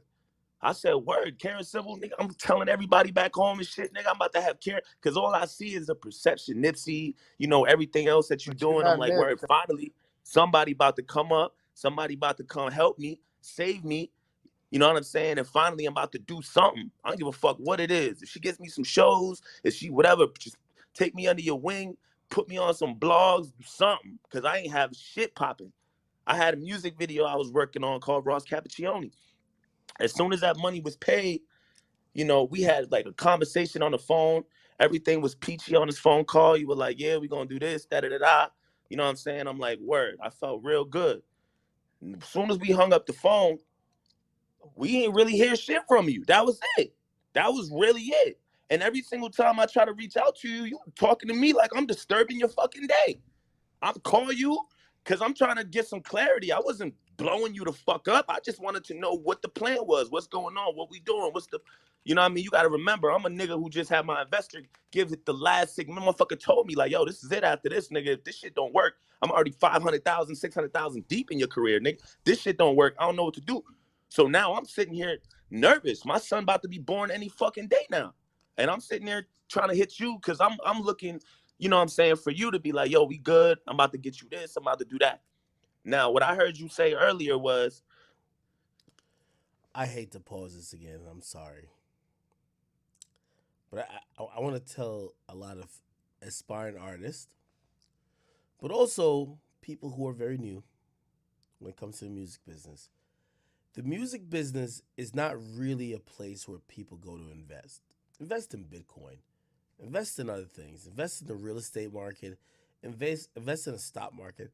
Invest in things that you'll see actual returns and that could be more of a certainty than the music business. The music business, unless you're one of the major labels, which you have a fail proof system, you control and own part of Spotify and Apple. You've leveraged your catalog so much you kind of control the players at the seat of the table. If you're not that, please remember that I always look at people who like they say they street niggas and they putting in a lot of money into this shit. I always look at it as like, oh, that's just money laundering money. That's money that you don't give a fuck if you lose. Because just truthfully, and this what I was trying to say is like the labels they have a foolproof like fail proof system. All them street niggas and everybody doing it like Jordan seems offended, and I would be offended too. I've spent my own money on some shit, and when it felt trivialized and when it felt like people just took it and ran, I was upset. But what the music industry has created, because it's really the place for money laundering. I'm telling you this. When street niggas put money into the music, it's money laundering. It's not like they're like, oh my God, I'm putting my last 500,000. Yo, I gotta build some shit because I'm getting too much money somewhere else. Let me just put $500,000 in this shit and hopefully it builds to something that I could explain why I got so much cash. The labels, they're investing all of that because they're playing a fixed game that they're always gonna profit up on, especially now in the streaming era. I'm telling you, this is a fact. So, Joyner, as an artist, and he's like me a little bit. I'll tell you the truth. Spotify asked me, they said, do you want us to deal with like a manager? Like we'll just tell your man, because I have complete control creatively. I have to approve or deny every and anything. That, oh, well, we don't want to bother you. Your talent, you're busy. We could just ask your manager, or you could just give us the approval to do what we want to do, or not like do what we would normally do in your best interest. And I said, how about You just ask me. So you know what that means? I'm on every meeting. I'm on every call. They'd be like, hey, you could bring your team in for this one. Nah, I'm here. Talk to me. You gotta talk to Akademiks. Well, y'all wonder why I'm tired? Because usually people, they have 5, 6 other people doing the meetings. I'm gonna tell you why I'm telling you this. Joyner seems like he's a little bit like me. You feel offended when you now your heart is in it. It's not just you're doing some shit randomly. You have invested your time, your heart, your effort. Now money, even though it wasn't his money, he felt like it was the last money that was going to be given towards him. So he gave that and he's watching the money. I do that too. And then when he thought it was like getting funny, he got really upset. That's why he cares so much. You're going to hear the care in his voice. He's upset. But the music industry is for people who could lose $500,000 and not give a fuck. It's not for the people who, I spent this money and what really happened with it. The music business, I'm gonna just end that there because I don't want to explain. I know niggas who spending money in the music business, and I'm like, yo, that's not even your budget. You don't have a budget to spend that. Nigga, you're taking that from some probably illegal activity you're doing.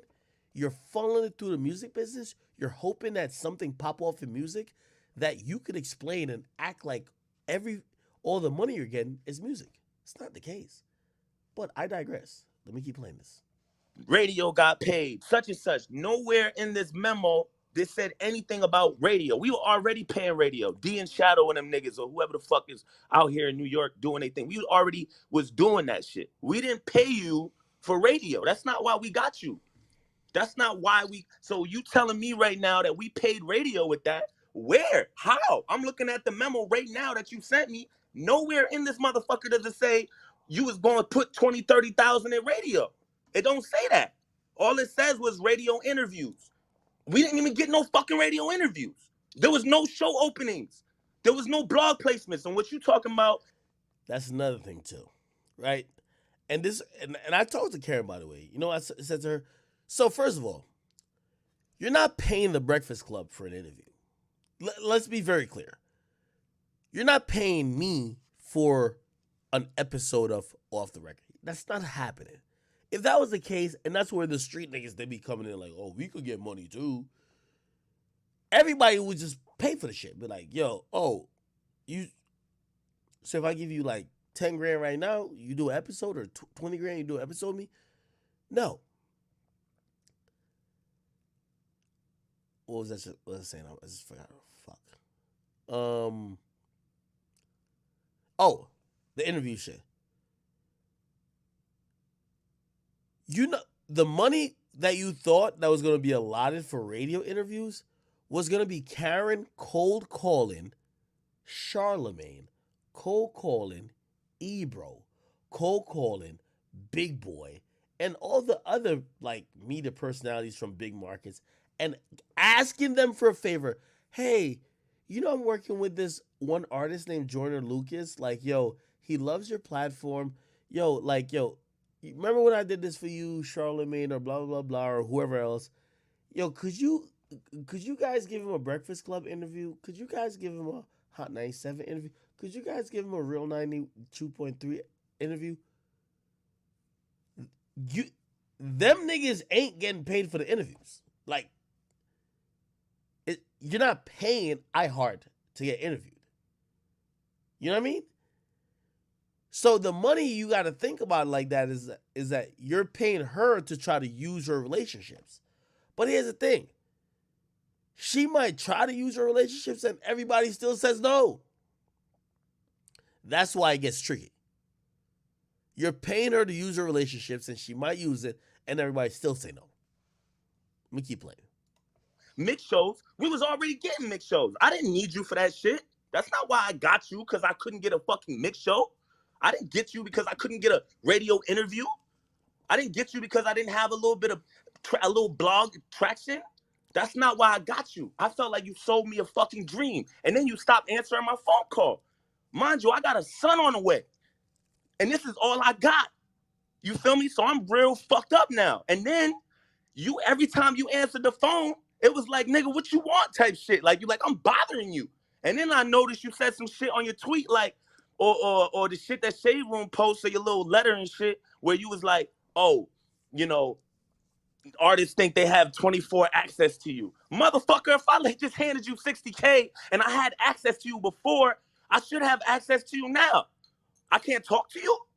Who the fuck you think you? I can't have a conversation with the person I just handed 60K to her account. I don't know who the fuck you paid or what. You didn't give no breakdown. Hold on, fam. I'm gonna let you speak. All right, hold on. Let me try to get to Karen. Did I? It's not to that. I just, you feel me? So I got to go back and look for it for the people that I brought upon on your team. The same way you said, Karen, I didn't know you was doing all of this.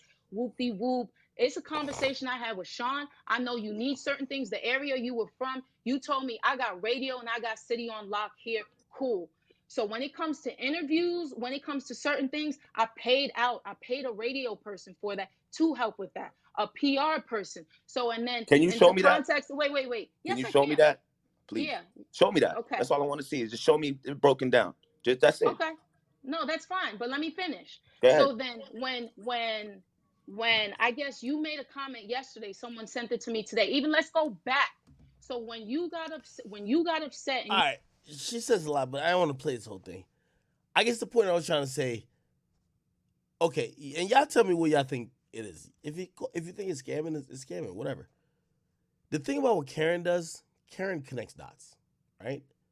So remember, I told you, like, yo, she might have took or got 10K from you, but I owed her favors. So I posted or I listened to or I looked at some shit that had to do with you, and you thought that that's what you needed to pay for me to do it. No, I owed her favors. So I don't get the money, right? Nigga, she took that money for herself. You know why? She used her relationship. She called in a favor with me. And I think that's where she's still trying to say, hey, for the people who are talking about refunds and this and third, she deserves your whole budget if she could get it done without paying. Let me say that again. If you gave her $60,000 for her to get you on some blogs, to get you an interview with so-and-so, to get your record playing with blah, blah, blah at this time, and everything happens, but she did it for free, granted, she might have told you in the money that she charged you, this is my fee, but now you realize her fee is actually way higher because she didn't have to do anything. What did she do wrong?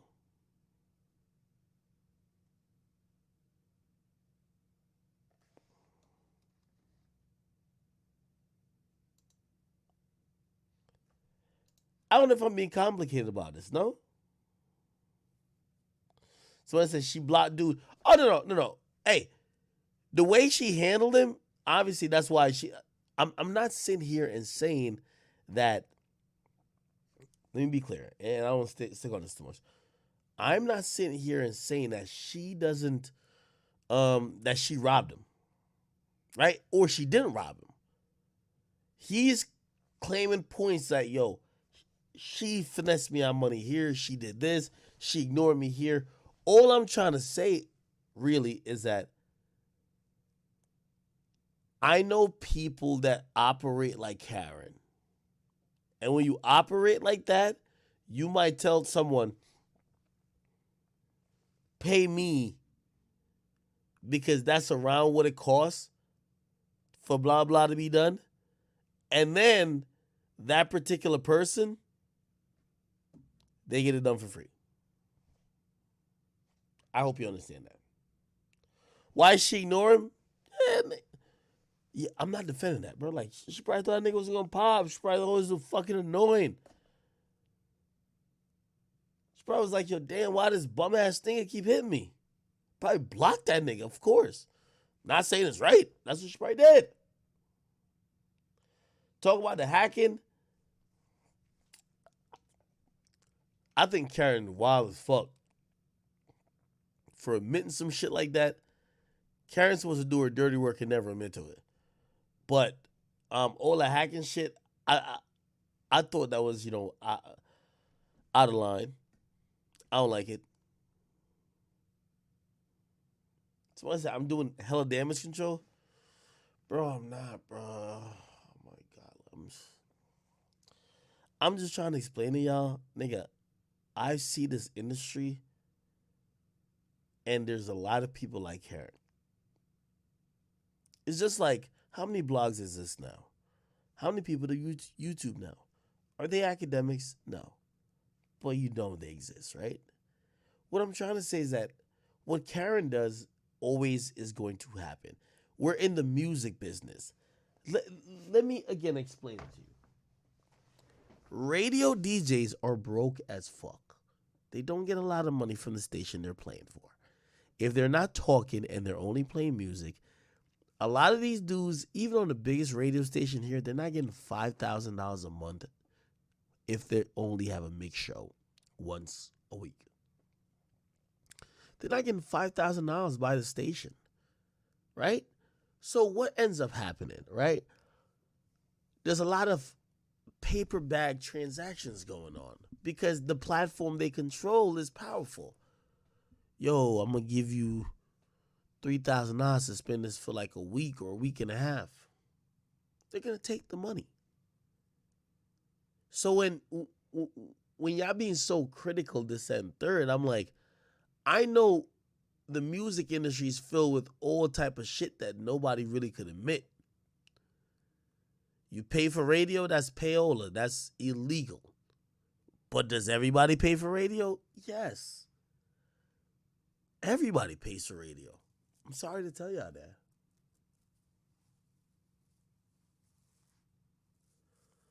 Someone says, Karen.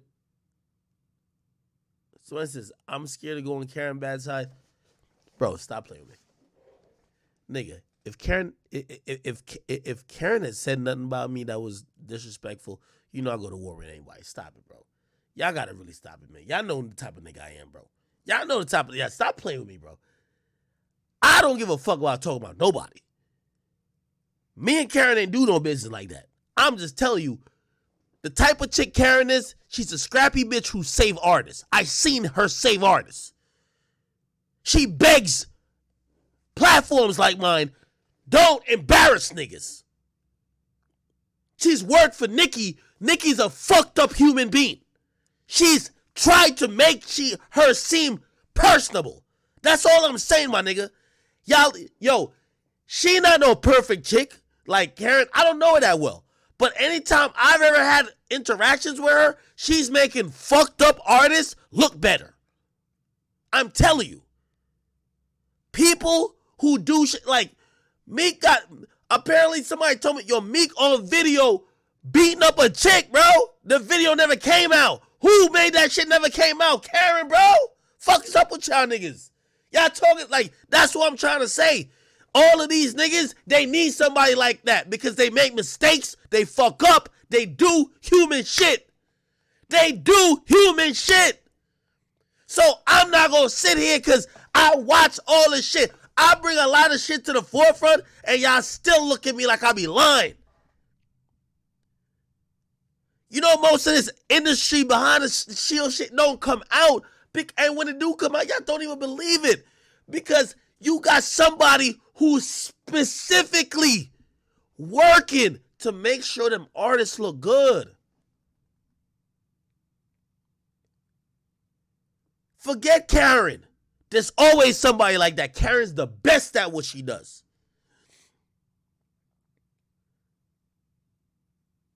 I'm just being honest with y'all.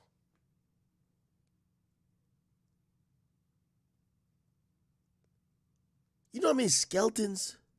You know how many Nicki and all that type of shit that could ruin people that Karen got rid of. That's what it is, bro. That's all I'm saying, nigga. I ain't protecting her, nigga. I ain't got nothing. There's nothing. Me and her, we don't got no business. Me and Karen don't got no business. Nigga, Karen used to work for Nicki and them. Karen used to work with Meek. It's funny enough, Meek talking about her. Karen used to work with you, nigga. Or like work around the circles that you was there. I'm pretty sure she probably did some shit. Again, when I'm hearing there's a video of Meek assaulting a woman that never came out, bro, that would kill a nigga career, doggy.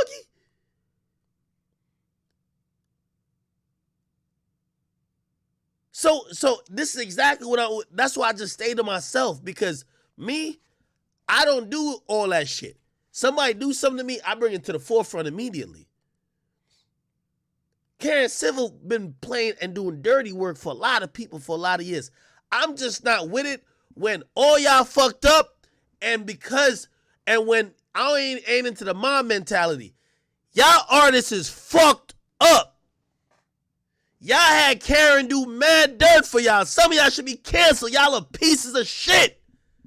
She did the dirty work. That's why you got a career. You should have paid her every fucking dime. I ain't talking about Joyner. Joyner wasn't there. Maybe she finessed him. I don't know. But a lot of these people, I've seen the shit behind the scenes. All these niggas do fucked up shit. Nigga, I ain't know that Meek broke into Nicki's crib. It's a blogger that said that recently, nigga. These rappers and people who you hear throwing accusations, y'all fucked up. Y'all do fucked up shit. That's not no shit that's dope. Y'all, that's fucked up shit. She hid that shit for y'all niggas. She buried them skeletons for y'all niggas. So if you gonna expose her, expose y'all niggas too. But y'all don't want to be exposed. Y'all want her to go sit on the fucking and just jump on the fucking sword. If she finesse some of y'all, good. I don't give a fuck. I stay to myself. She can't finesse me. I don't do business with her like that. She can't finesse me. None of y'all industry niggas finesse me like that. I don't do fucked up shit, threaten people, try to get them all type of shit fucked up, then try to get a fixer to hope that they don't get out in the public. I don't do that. Y'all artists do that. All of y'all. That's why Karen Civil is so powerful. Don't try to expose her if you don't want to come out and say what you did or the skeletons you was trying to bury that she probably helped you with. Y'all all are fucking guilty. It's none of my business. I stay out of it. Karen Civil ain't never come at me on some shit like that. She could have. Think about it. She was rocking with Nipsey. Nipsey had a problem with me. Suppose Nipsey was like, yo, I'm gonna blah, blah, blah, blah, blah. Karen, just clean it up or make sure, let's get this. You know what she said? Nah, yo, let me put y'all on a phone call together. She ain't do no fucked up shit to me. Because all y'all are hypocrites. This is the mob mentality. Y'all want Karen. People say, oh, I'm so glad. Yo, but Karen's fucked up. She got a blog hacked. Which artist made her hack that blog? She only hacked the blog because of an artist that was her client. Who's the fucked up artist who told her and put her in a position to do it? She's a hitman, clearly. You gonna blame the hitman or the nigga who made the fucking hit? You gonna blame Kuda B or 6ix9ine? Who's the one who got Chief Keef shot at? She's doing the dirty work, but somebody made the call. Who did it? Somebody paid her. Who? Y'all don't want to talk about that shit. Y'all just want to talk about her because she's the scapegoat at the moment. I don't join in on y'all mob mentality because y'all never want to get to the root of the real problem. The root of the real problem is that this industry is fucked up. This whole shit, money, fame, power got to all these niggas' heads. They've done shit that you would go to jail behind. Your reputation will be ruined behind. All of these niggas have done it. Niggas know it, and people have buried it. The greatest ones who have buried it, you've never heard about it ever in life.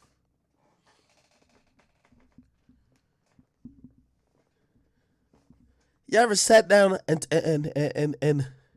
said, if everybody said, oh, she fucked up for hacking, which client was she defending when she went to hack somebody?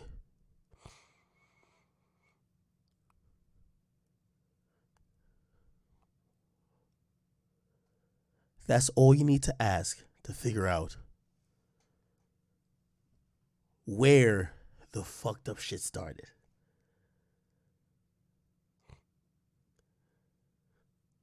Karen a hitman. Karen's a hitman. Karen's a hitman.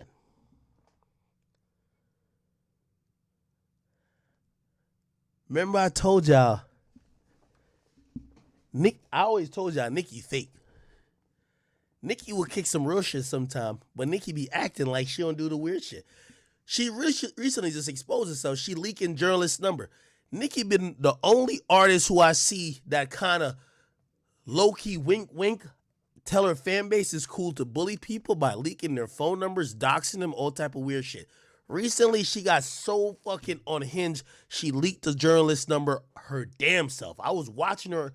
I was looking at her Instagram. I'm like, yo, I can't believe Nicki herself is doing this. She got so enraged. Man, Nicki been doing that shit. Nicki been like having niggas' numbers and passing it to her fan base. Leak that shit, nigga. Bully him. She ain't no nice person, nigga. What y'all think this shit is? I don't got no problem with Nicki now. I haven't talked about her in a minute. Like, she ain't really talked about me. I'm cool. But y'all gotta really, like, take a breath of fresh air and realize reality. When y'all want to talk about Karen Civil, it's like, it's corruption. When you're ready to go to corruption, or when you're ready to go through, for women, when you're ready to go through your man's phone, don't stop at his homie that was trying to set him up to fuck a bitch last week. Really go through from the top all the way down. There's some people who are middlemen. There's some people who are shot callers.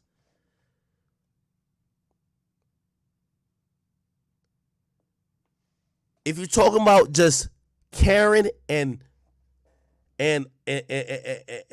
Joyner, I don't know their business like that.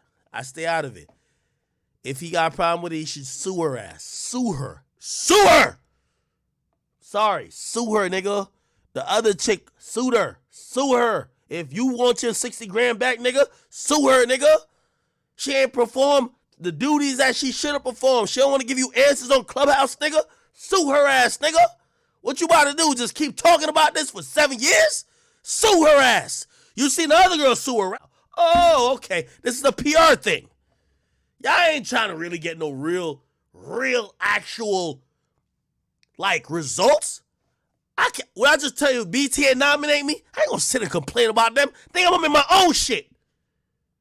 I don't got time to complain about shit I can't control. It's like the 20th time Jordan said it. I don't got no problem with him. He might be right. I'll just throw that out there. He might be right. I don't care. But the whole point is that how you finna rectify that shit?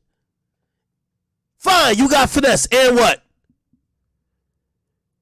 Are you just gonna give a walking advertisement that you're a sucker that got finessed? Or you gonna get your money back, nigga? Some way, somehow. Go get your 60K back.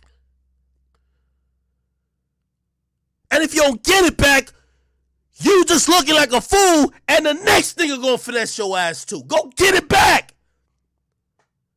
Go get your 60K back.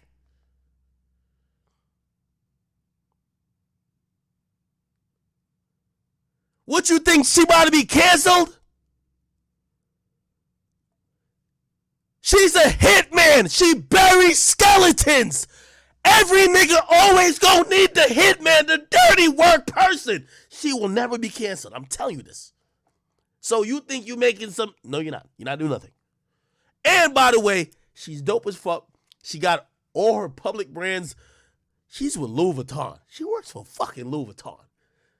What you think you about to do? Like, they about to like, oh, she didn't really do what Joyner wanted her to do. We don't fuck with her. No.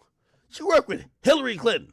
What do you think? They'll be like, oh, what you finna do? I don't know. She robbed him. Maybe she did. Maybe she did look at him like, yo, this nigga with this rapidy rap shit. He old as shit. Like, you know, like he not like. I think, you know, respectfully, like I think Jordan he 30 now or something.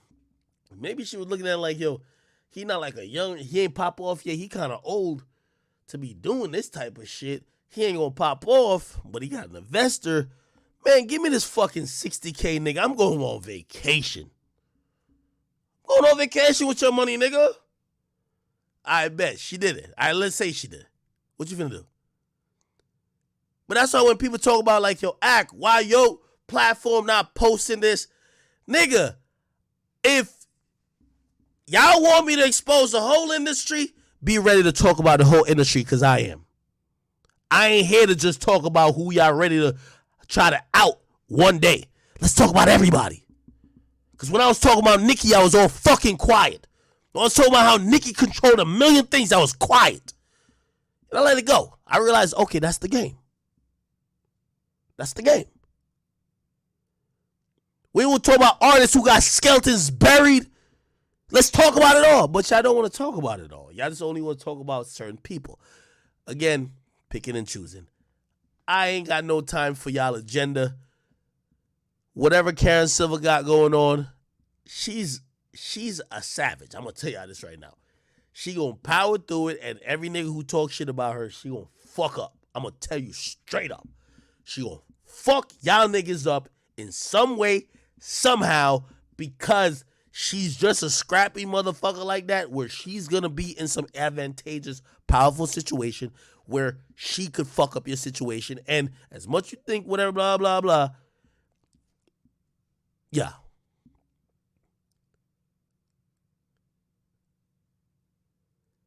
This is coming from a nigga that don't got no business with Karen Civil. So if you ask why Act didn't post this, you know why? Because I ain't on nobody's agenda. If I was ever going to war with Karen Civil, I go to war with Karen Civil because I want to do it. I'm not fighting y'all battles because y'all don't... Yo, y'all want to fight one small battle and ignore that there's a war going on around. I just told you, Karen Civil's a hitman.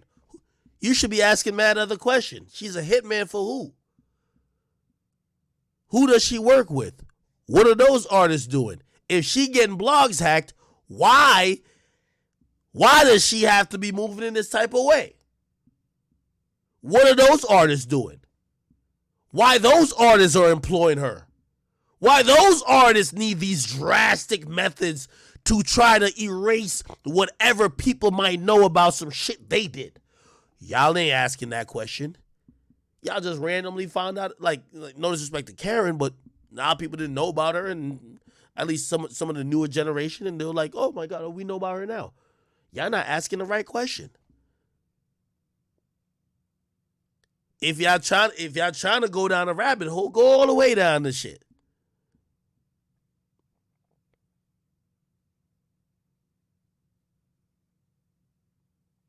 But y'all don't do that. So until y'all ready to do that, I will not be fighting y'all battles, and y'all use my platform as pawns, especially with people in the media. No, not a pawn for y'all niggas. I'm on my business. Anybody who has ever really came at me wanting true static, we gonna give it to you. If you're relevant enough. If you're not relevant enough, I kind of pity you. But still. Yes. But I'm not no pawn. Whatever joint I got with her, y'all figure that shit out, man. Y'all figure that shit out. Okay? Everybody got a story about her now. like, respectfully, Jason Lee, you told my she paid niggas to hack you. That's probably true. Bruh, there's always gonna be a Karen. You think when I piss people off, you think a artist or somebody don't pay somebody to stalk me, pay somebody to try to run up on me, you think that'll happen? Who gonna be mad at? The person who got paid or the person doing the paying, nigga? What you think? You gotta be mad at the nigga doing the paying, bruh. So your issue ain't even really with Karen. The person who wants your shit gone, who want you not to be here, that's the op. They always gonna be a hitman. Where's the contract at? Who we getting rid of? You okay, you don't fuck with him? Okay, cool. How you want me to handle it? You want me to, kind of try to smoothen this relationship, or you want me to just obliterate him? Fuck him? All right, cool. That's how it goes. Grand Wizard, what's cracking with you, man?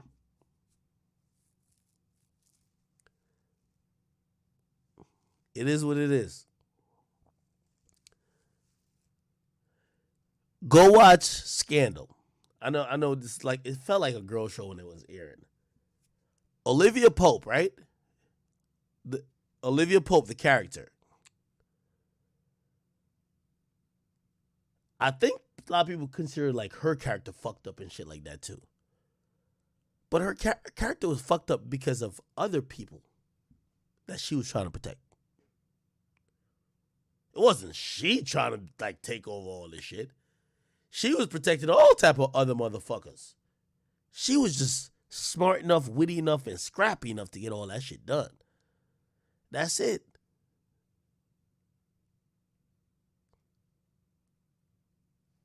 Look at these tweets.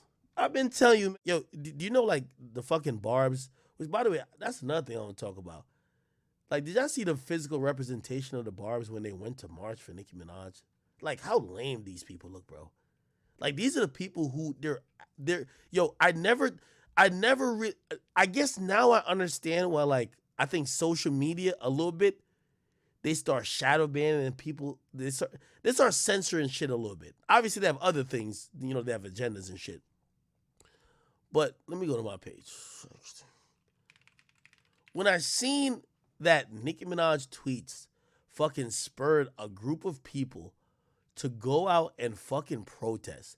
And it's not about the protest, but just hearing the shit that they were saying. It was clear that they didn't even give a fuck about that vaccine shit. They were just stands and fucking drones of a fucking movement. And that's why I think, people look at, celebrityhood, especially in the Western world, this shit is a little bit toxic. Y'all niggas are marching and they even ask you, I think they asked them about why they protesting. These dumbass motherfuckers, all they responded was, Nicki's the queen. What does that have to do with anything? Why the fuck are you out here?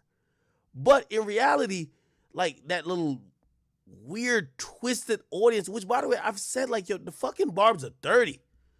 Some of y'all pushing 40. And y'all still doing this type of bullshit. There's no Barb on the 20. That's a fact.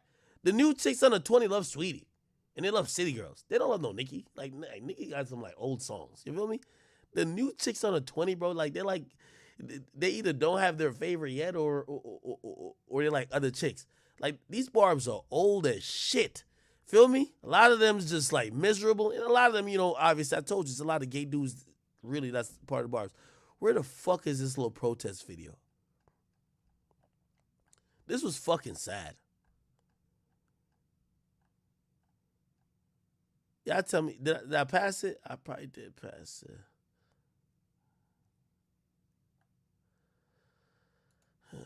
Did I pass it? Oh, no, I didn't pass it. I don't think I passed it. I gotta show y'all this shit. Bro, how pathetic is this shit? Y'all gotta see it. And then y'all tell me if I'm tweaking. Maybe I'm tweaking.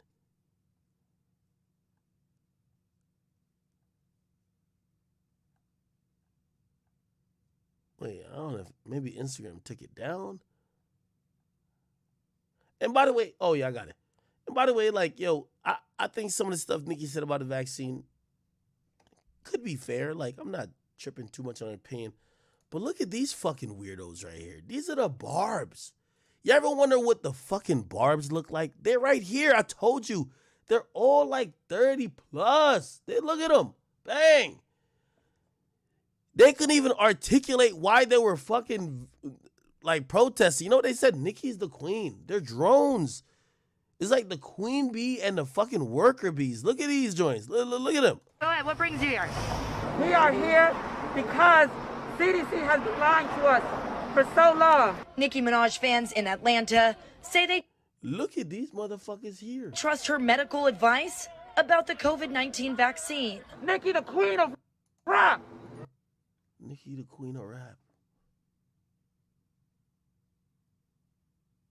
Like, this the barbs.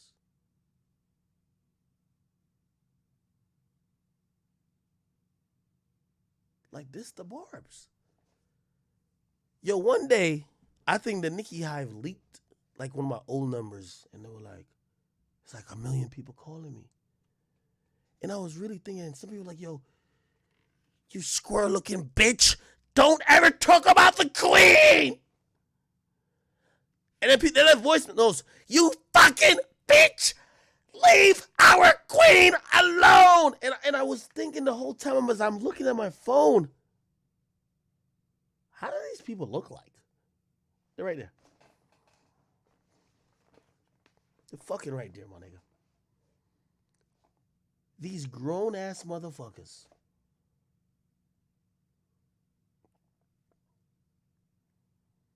I told you, the barbs are entering their 40s, and their best ability is not even knowing how to type with all 10 fingers.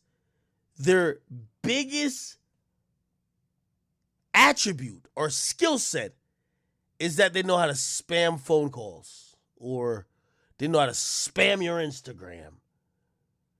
I was actually surprised they showed up in public. This is sickening.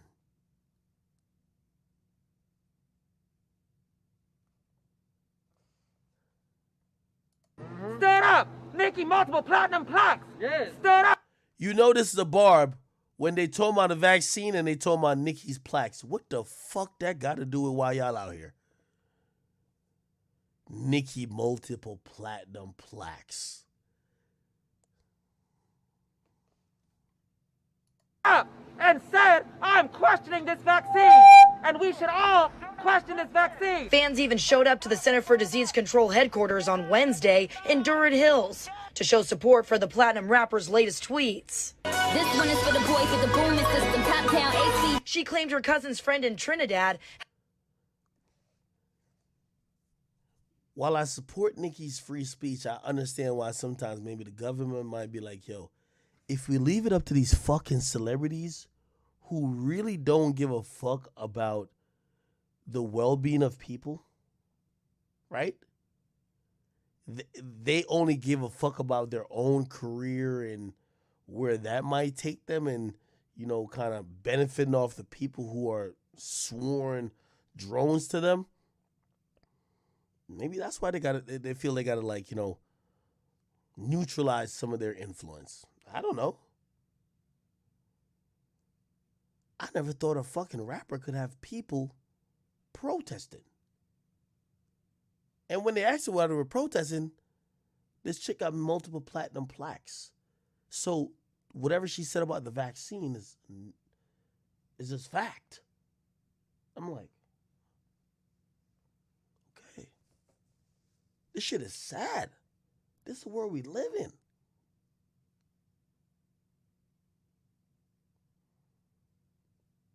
I don't give a fuck about the vaccine. Take it if you want. Don't take it if you don't want. But just think about the scene where this type of shit is created. Sad and sickening, okay? Yeah, I did talk about Nicki slightly on the podcast. Please go check that out. The last thing I am going to address, and this is kind of like almost like, oh, right here. Cool. Perfect. So, okay. So, if you go on YouTube and you type in Gabby Petito, she made one YouTube video. So there's a YouTube video actually that she made. I don't know if it will actually show. But I'm going to give you the real quick version of this. Channel. Oh, yeah. Her channel's called Nomadic Static, right? She wanted to be a YouTuber or like a online influencer. She used to be a nutritionist. She left her job. She fucking goes across country with her fiance. They get this van that you see right here. And she put up one video. And the video right now almost has 4 million views. Anyway, I click into the video. This is how it looks. It's edited pretty well.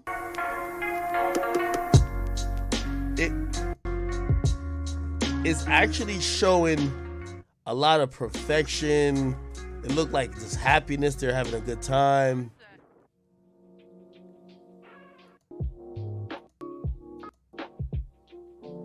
Doing fun stuff. Running on the beach. 10 o'clock in the morning. They're camping in a tent. That's her and her fiance here. Keep chocolate in Utah. And that's like the van, right? So, to make a long story short, they go on this road trip. They're supposed to be like, you know, kind of living on the road. And essentially what happened is they never, the dude comes back. The girl doesn't come back. Now, immediately when he comes back, because the parents of the girl had filed a missing persons, like, report, the cops was trying to talk to him like, yo, what happened to the girl that you went on vacation with? You're probably the last person to see her. He immediately lawyers up and he evokes the Fifth Amendment, which means, yo, I don't want to say none to y'all niggas because it could incriminate me. Now, at that point, they didn't even know if the girl was dead. Like, they was just like, yo, well, where's she at type shit, right? Like, she's missing. Now, eventually, and even now, they found her dead. But afterwards, he doesn't talk to the cops. They're like, damn, what happened to this girl? They're trying to look for her. And then I think they almost try to go back and like, you know, trying to check his temperature. But then he leaves, like he runs away. You know what I mean? So like his family now is like the spokesperson for him. But he supposedly left like a week ago or something like that after he already didn't want to communicate with the cops. Now, the big question is what happened while they were on a trip. If you watch this video that she uploaded on YouTube, everything looks great. Everything looks dandy. Everything looks so amazing and fine. And then there's a body cam footage. Body cam. So there's body cam footage of the cops pulling them over. And it said this was on, I forgot what date it's on.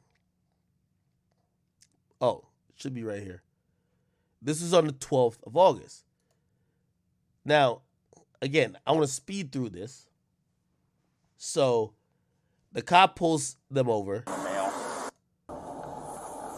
it off for me. And as he walks to the car, because apparently the car was swerving and almost hit some shit, so he pulled the car over. While he walks to the car, she's in tears.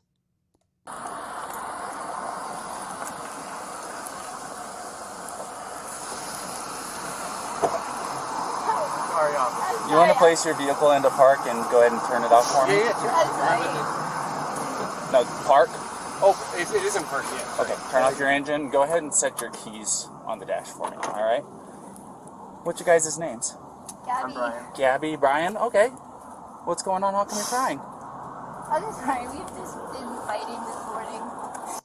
So she's crying, right?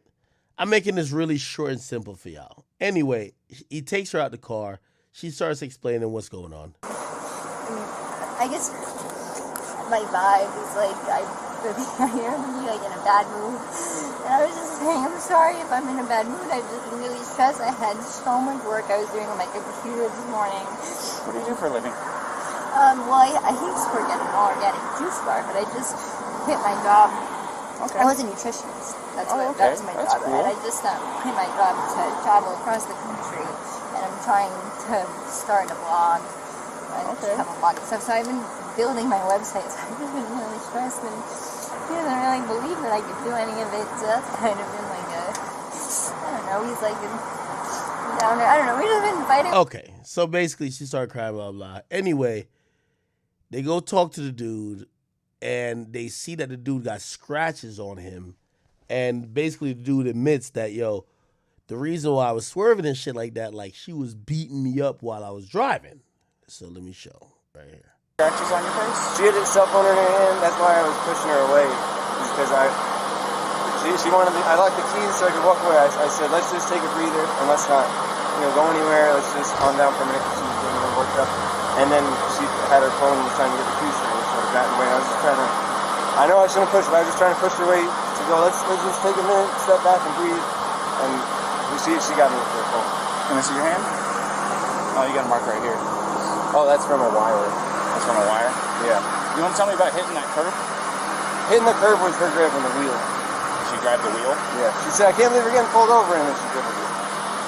So essentially, he basically says she was beating my ass, and also the reason why you think I was like swerving, like she fucking grabbed the wheel, right?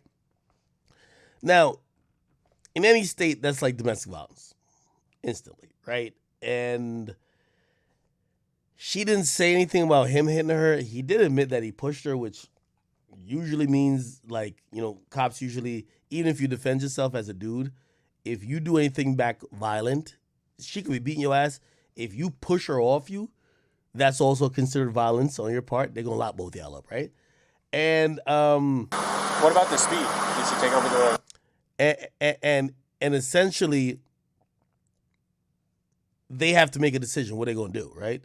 So the speeding ticket or like reckless driving turned into freshly finding out that these two were fighting in the car.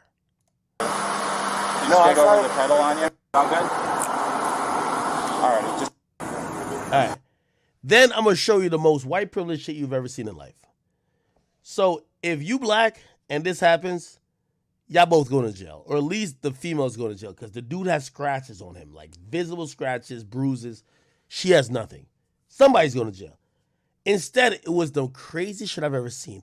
The cop who seems like I think he wants to fuck her. I'm sorry. I know she passed away. I really want to be kind of careful, but still, he clearly wants to fuck her or some shit. This motherfucker, right? He says, I should charge you with domestic violence, which is a misdemeanor, but I'm actually not going to do it.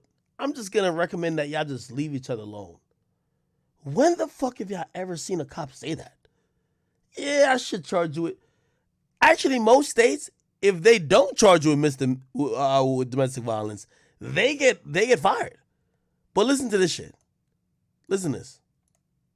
It was town just something like you guys capable help with. I want you guys to stay.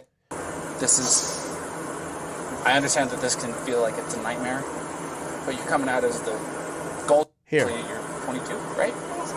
So I'm choosing not to cite you today. Look. Listen to this. So, this is what I'm going to do. Wait. He's going to say what she should be getting. I've never seen a cop say that. Ryan, what is the call number?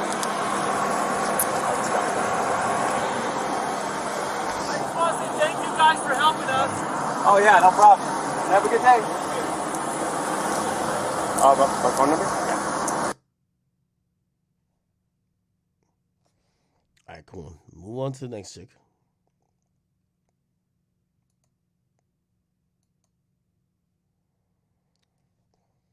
All right. It's going to happen in a second. This is straight white privilege.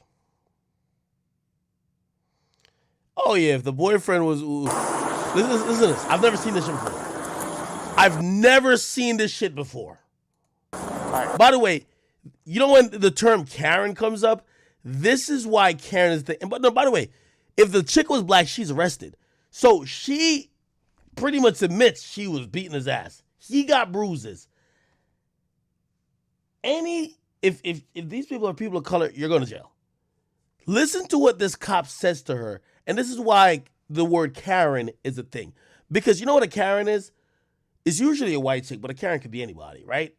It's where the person who was the aggressor now turns into a victim and looks for the cops to help her either discriminate, bully, or do something to somebody else by now claiming victim when they started the issue in the first place. Listen to this. Gabrielle, can I get your phone number?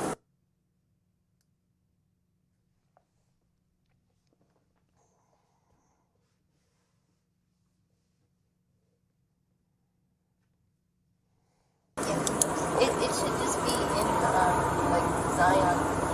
Okay, do you have any problems with me taking a picture of it? I have to have IDs and stuff like that for my investigation.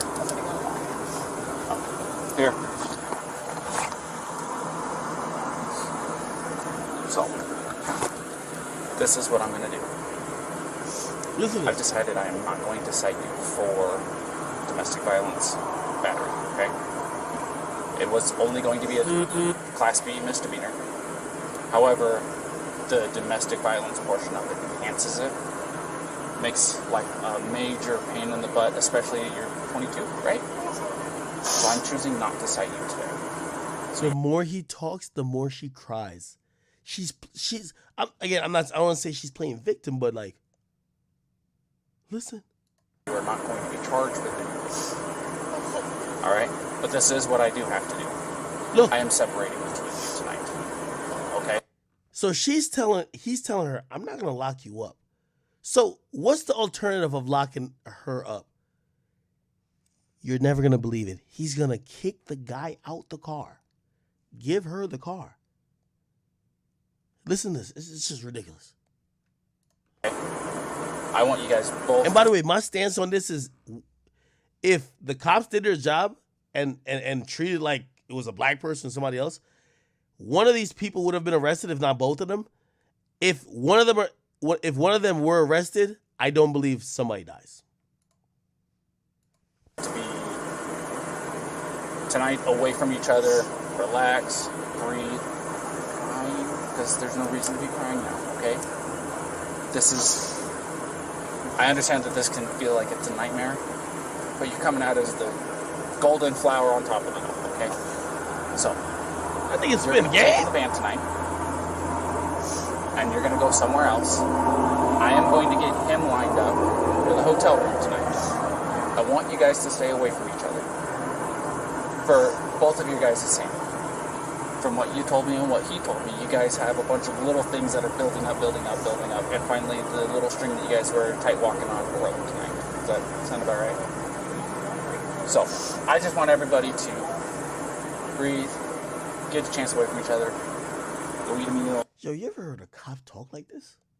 I just want everybody to breathe. Nigga, usually you're hearing after the cop got his fucking foot or knee on your neck, you're telling him you can't breathe. You're telling him that like, yo, nigga, chill. The cop is saying, I just want everybody to chill out. Let's breathe. Let's breathe. Let's breathe. Let's relax. What the fuck? Talk to your parents, whatever it is you gotta do. In here?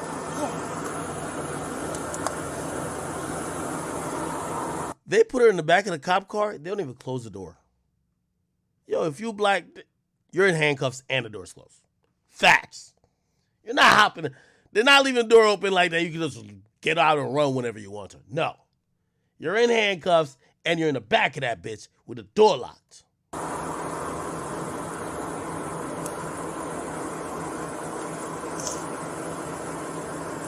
Just told me so. Oh, he's bad about that too? Yeah. Okay, I'll make sure that he has a phone charger. Okay?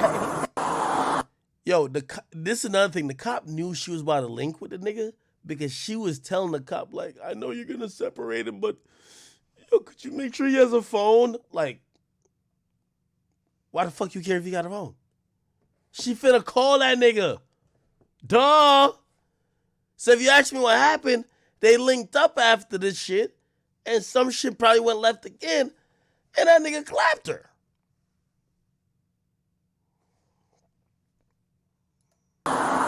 Thank you, Phil. I appreciate your time.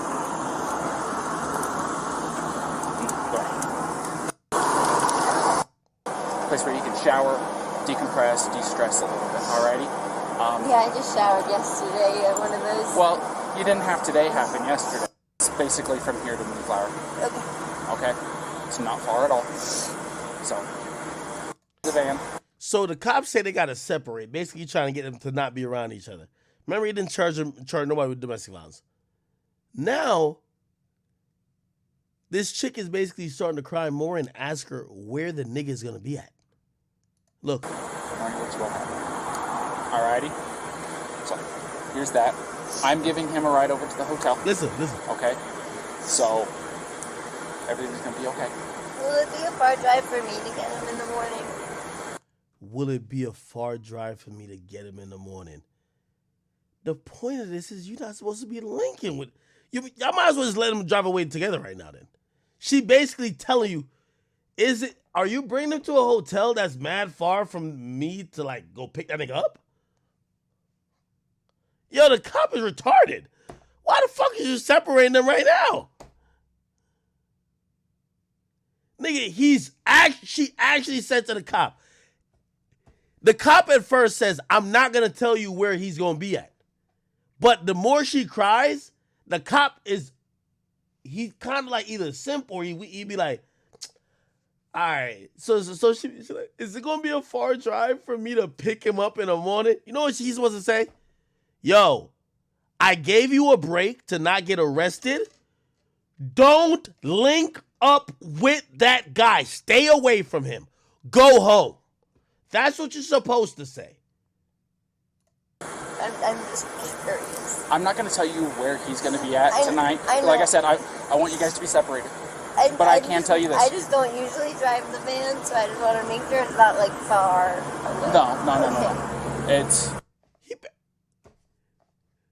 I ain't going to tell you where. Well, I usually don't drive the van. I just want to make sure it's not far. Nah, it ain't far. It ain't far. What? Nigga, didn't you say you're not finna tell her? Okay. It's basically from here to Moonflower. Okay? This nigga just told her to fuck. What the fuck? What the fuck? Nigga, you just said you wasn't telling her. Nigga. What? Nigga.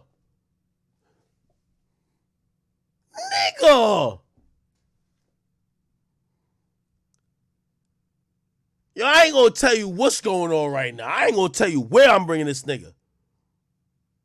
Oh, you crying? How far? Nah, he gonna be down the street. Like down the street to the left, but chill. I ain't telling you where. What the fuck? It's not far at all. So, let's get you in the van. Let's get you on your way, alrighty? You want that Gatorade, by the way? Okay. This nigga is simp. I think he was trying to kick game. He gotta get fired. This bitch ass nigga was kicking game on the low. Dirty macking. He saw her like, I think this nigga, he was doing some weird shit. Why the fuck you talking to her like this, doggy? You want that Gatorade?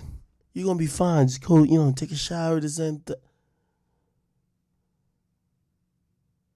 Just, I'm not gonna arrest you. Just like, just breathe. What? Got enough water? Have enough water?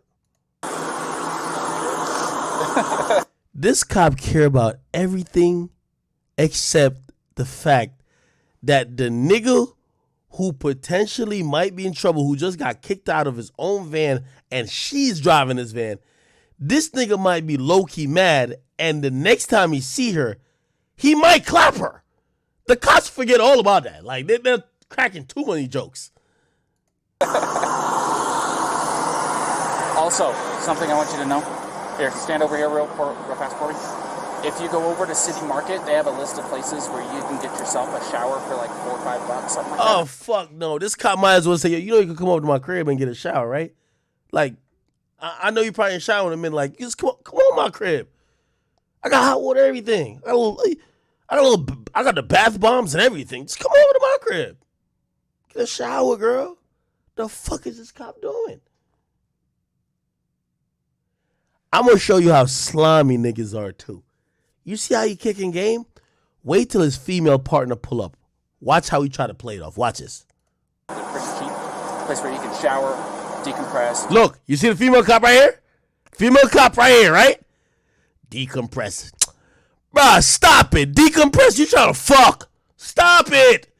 Look, the female cop's about to pull up. Watch what he says when the female cop pulls up to act like it's cool. Watch. Stress a little bit, alrighty? Yeah, I just showered yesterday at one of those. Well, you didn't have today happen yesterday, so No, it does my wife wonders. When she gets stressed out, it's like... Now you talking about your wife. Nigga, you was giggling, teeth shining. I ain't finna charge you, girl. You about to get on scotch-free. The female cop walks over. Oh, my wife. Huh? The partner of the wife. She knew he was up to some scummy shit. You fucking bastard.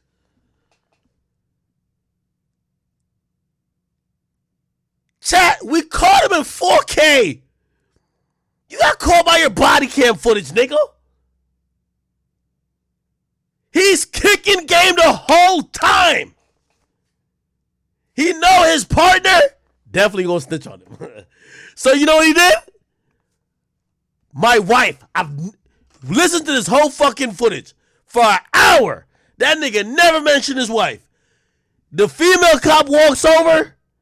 Nigga, he even asked, can I take a picture of this? He making sure he got all the details about her that he could link with her type shit. You feel me? Until the female cop probably walked over like, nigga, bro, okay, we're done with this. We're done with the stop. Like, why are we still doing this? He gonna throw in the my wife shit. Niggas is slimy, bro. Get in the shower. It Just does get in the shower. sound really relaxing. Go take a shower, relax. Take some time for yourself, and like I said, don't text each other tonight. Text each other tomorrow morning after your eyes open up and you're fully awake, had your coffee, your morning routine, okay? Text each other in the morning. To black people, wouldn't we be so fortunate if you were given the opportunity to, just don't talk to us tonight. Usually when niggas are in a situation with a girl, that's what you want, to just be left alone. And the cop is saying they're not going to hold your ass to jail. They're just going to say, oh no, we're going to make sure you get left alone. What? All right, you have a good night, okay? Thank you.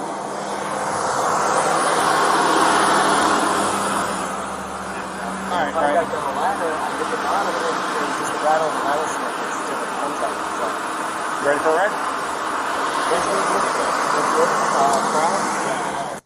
Niggas is fist bumping with the fucking cops. Yo, hey, if I look like I'm in disbelief, man, I've never seen a nigga fist bump with a cop ever in my life.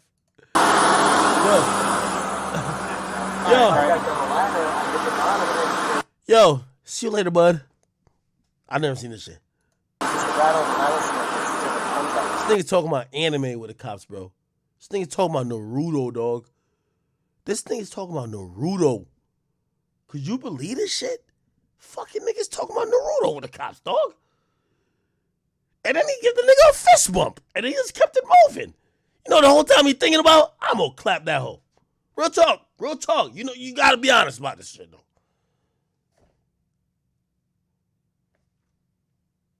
You ready for a ride? Ready for a ride. Nigga sound like he's at Six Flags. He don't even seem like he in trouble. That nigga sound like he's in Six Flags. Ready for a ride? Boy, look like he showed up to Fright Fest or some shit, man. He don't seem like there's a lick of danger. Yo, if a cop told me ready for the ride, I'm like, please call my lawyer. This nigga sound like he couldn't wait to ride shotgun with the cop. Nigga Fist bump, bro. My door's open. Just climb in the back seat for me. Yeah. You can put your backpack back there, too.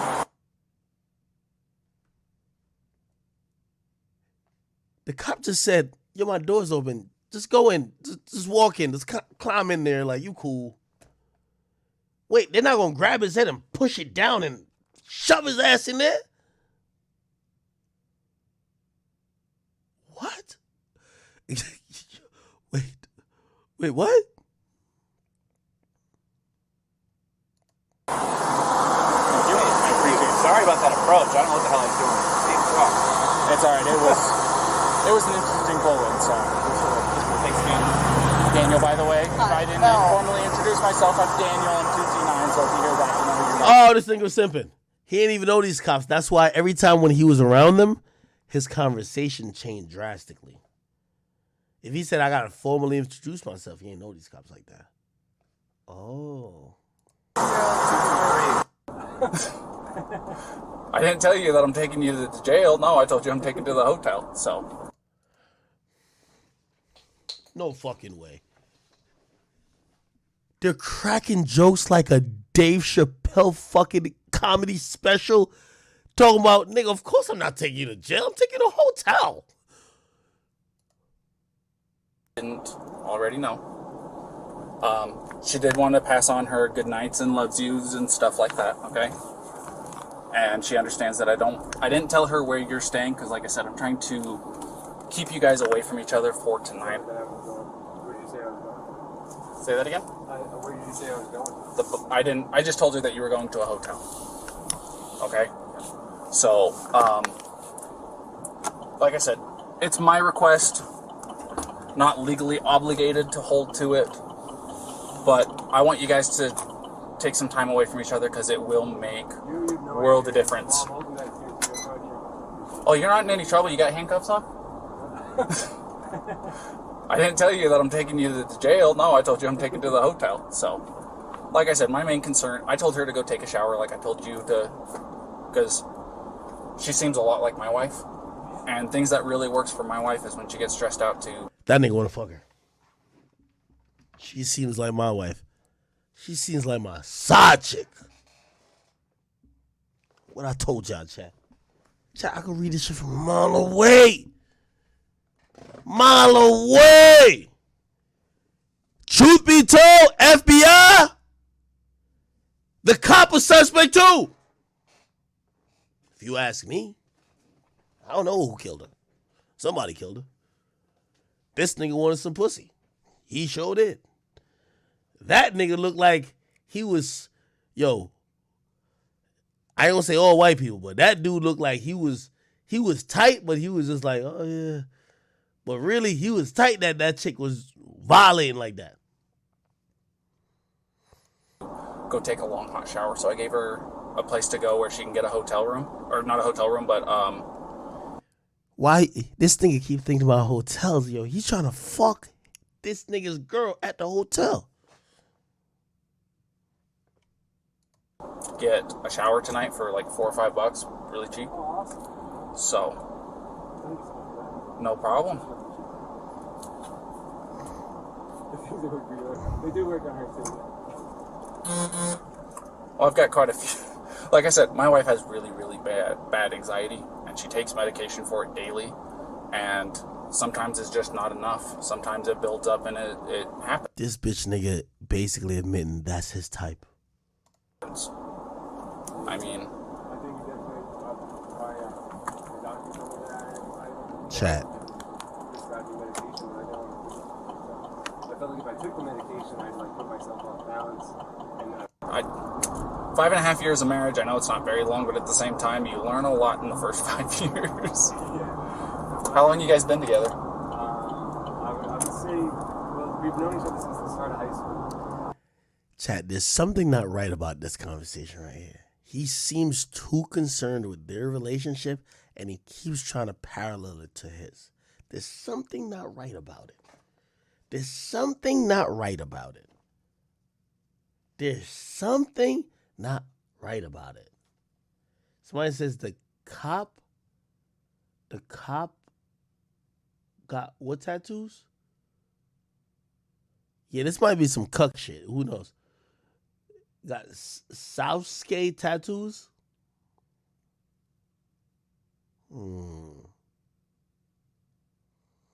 Wait, this is a tattoo right here? What is this?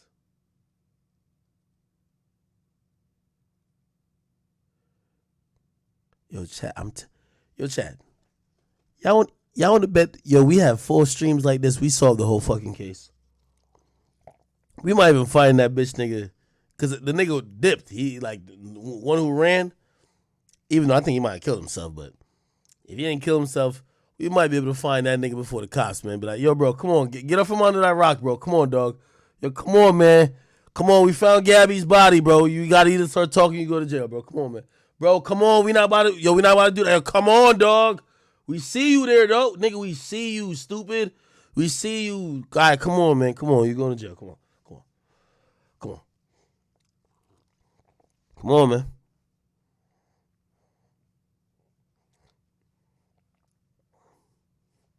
Might have to crack this fucking case. Come on, man. Come on, you going to jail, man. Yo, come on, you going to jail, man. Y'all don't even know what Southskate is. Y'all don't watch anime. Last person who told me they love anime also told me they love hentai. And I was like, what's that? They said anime porn. And I was like, I'm going to check out this game. But I guess, didn't they say Dragon Ball Z was a hentai? Or not hentai, but like anime. Nigga, whatever, man. Fuck.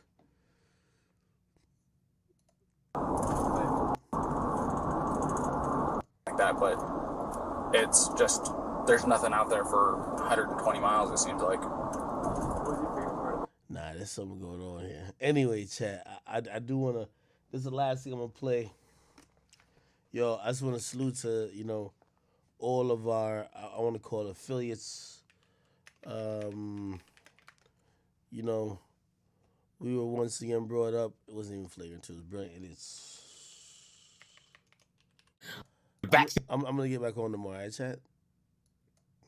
Man, there was a clip floating around because I think the BET Awards, pull up those BET nominations, Taylor, those BET nominations. Long story short, BET put out some type of awards and they have Best Hip Hop Platform, and I think nominated for Best Hip Hop Platform was like Shade Room, World Star, Complex, Genius, Breakfast Club, and somebody else.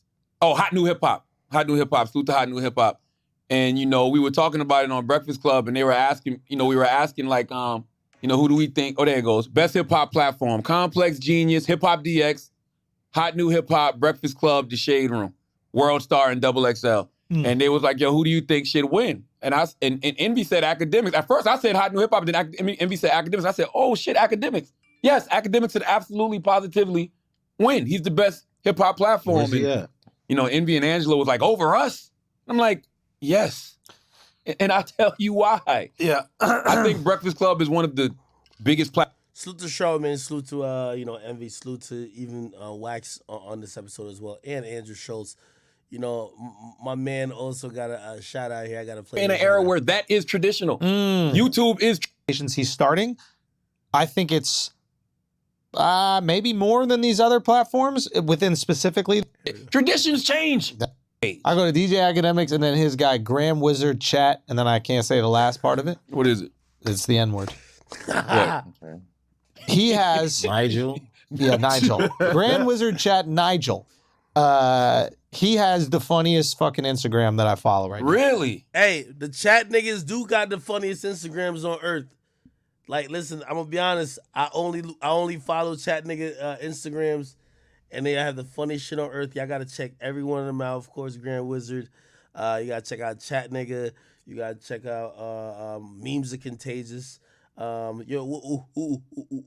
the other meme pages we fuck with? Name them all. Okay, we got Grand through the door. They fucking with Grand. We gotta get everybody through the door. That's how it goes. Yo, you ever well, some of y'all young, so y'all never been to a club. Y'all ever go to a club that's like packed and it's like say it's like 4 y'all, but they said it's already packed, right? And then y'all basically try to all sneak in one at a time. So like every time like somebody come out, one of y'all just try to sneak in like a different way. Yeah. Yeah. All right. Yo, Tay K's intern. Okay, there we go. There we go.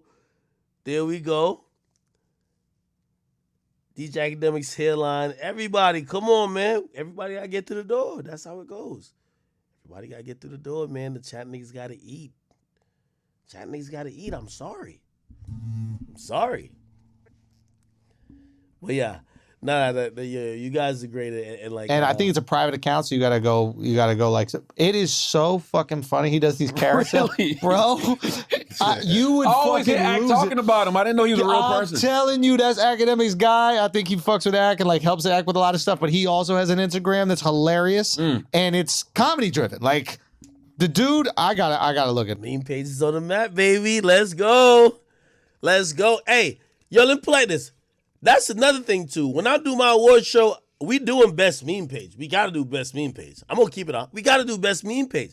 And it's like, yo, how could you really talk about what affects like kind of culture? Like it don't even matter what culture, like, cause there's different type of meme pages for anything. There's sport meme pages. There's hip hop centric meme pages, cultural meme pages. You gotta show love to meme pages. Like, bro, like they had like certain people nominated for that BET, my Jamaican accent just came out. The BET like hip hop platform, whatever award that was. And I know meme pages that's more influential than some of the platforms that listed on it. Like, come on, man. We got Chief Keef's intern in here too. Salute to my man, Chief Keef's intern. But yeah, everybody gotta come through the door, man. Everybody got to come through the door. I love y'all all. Hey, I know. Listen, I read all my DMs, even the ones I don't open. So I know y'all was tight. Y'all wanted me to stream. Thank y'all for having some patience with me. This week I'm ramping up the stream, at least 3 streams. Which I'm dropping an episode Wednesday, Richard Kid. Friday, I'll let you know. What else? Let me see. Oh shit! Grant just sent me the video. It said Drake moving militant in Miami. Drake do move around with like mad people, but he should. Yeah, I'm not surprised. He should move around like that. All right, but anyway, yo guys, thank y'all for all y'all patience with me, man. Yo, I love y'all so much. Y'all show me so much support. Yo, when I see that scorpion, I swear to y'all, it does something for me because it just it reminds me of what we've built. It reminds me of what we've started. It reminds me of where we're going. It reminds me of the movement we have. I love y'all. Literally from the bottom of my heart. I could not express it so much. Tears almost come to my eyes thinking about it. I love y'all. I will try to get back on stream tomorrow. If I don't, I will absolutely be on stream on Wednesday because this Rich the Kid shit is hilarious, okay? And I'm gonna see if the editor could fuck with it a little bit to highlight the funnier parts. But this shit is kind of funny, all right? Anyway, chat. Thank y'all so much. I know I stream late. I streamed late today, and I had y'all up till 4 o'clock. On the West Coast, it's 1 o'clock. East Coast, it's 4 o'clock. If you're in the UK, it's like 8 o'clock. I love y'all so much, sincerely, from the bottom of my heart. Chat niggas just over anything. And, hopefully I keep, holding the flag down for y'all and be a good representative. Anyway, I'm going to sleep. All right? I'm going to take one more shot. I'm going to take it on stream. And I'm fucking going to sleep after this. Chat, love y'all. Good night.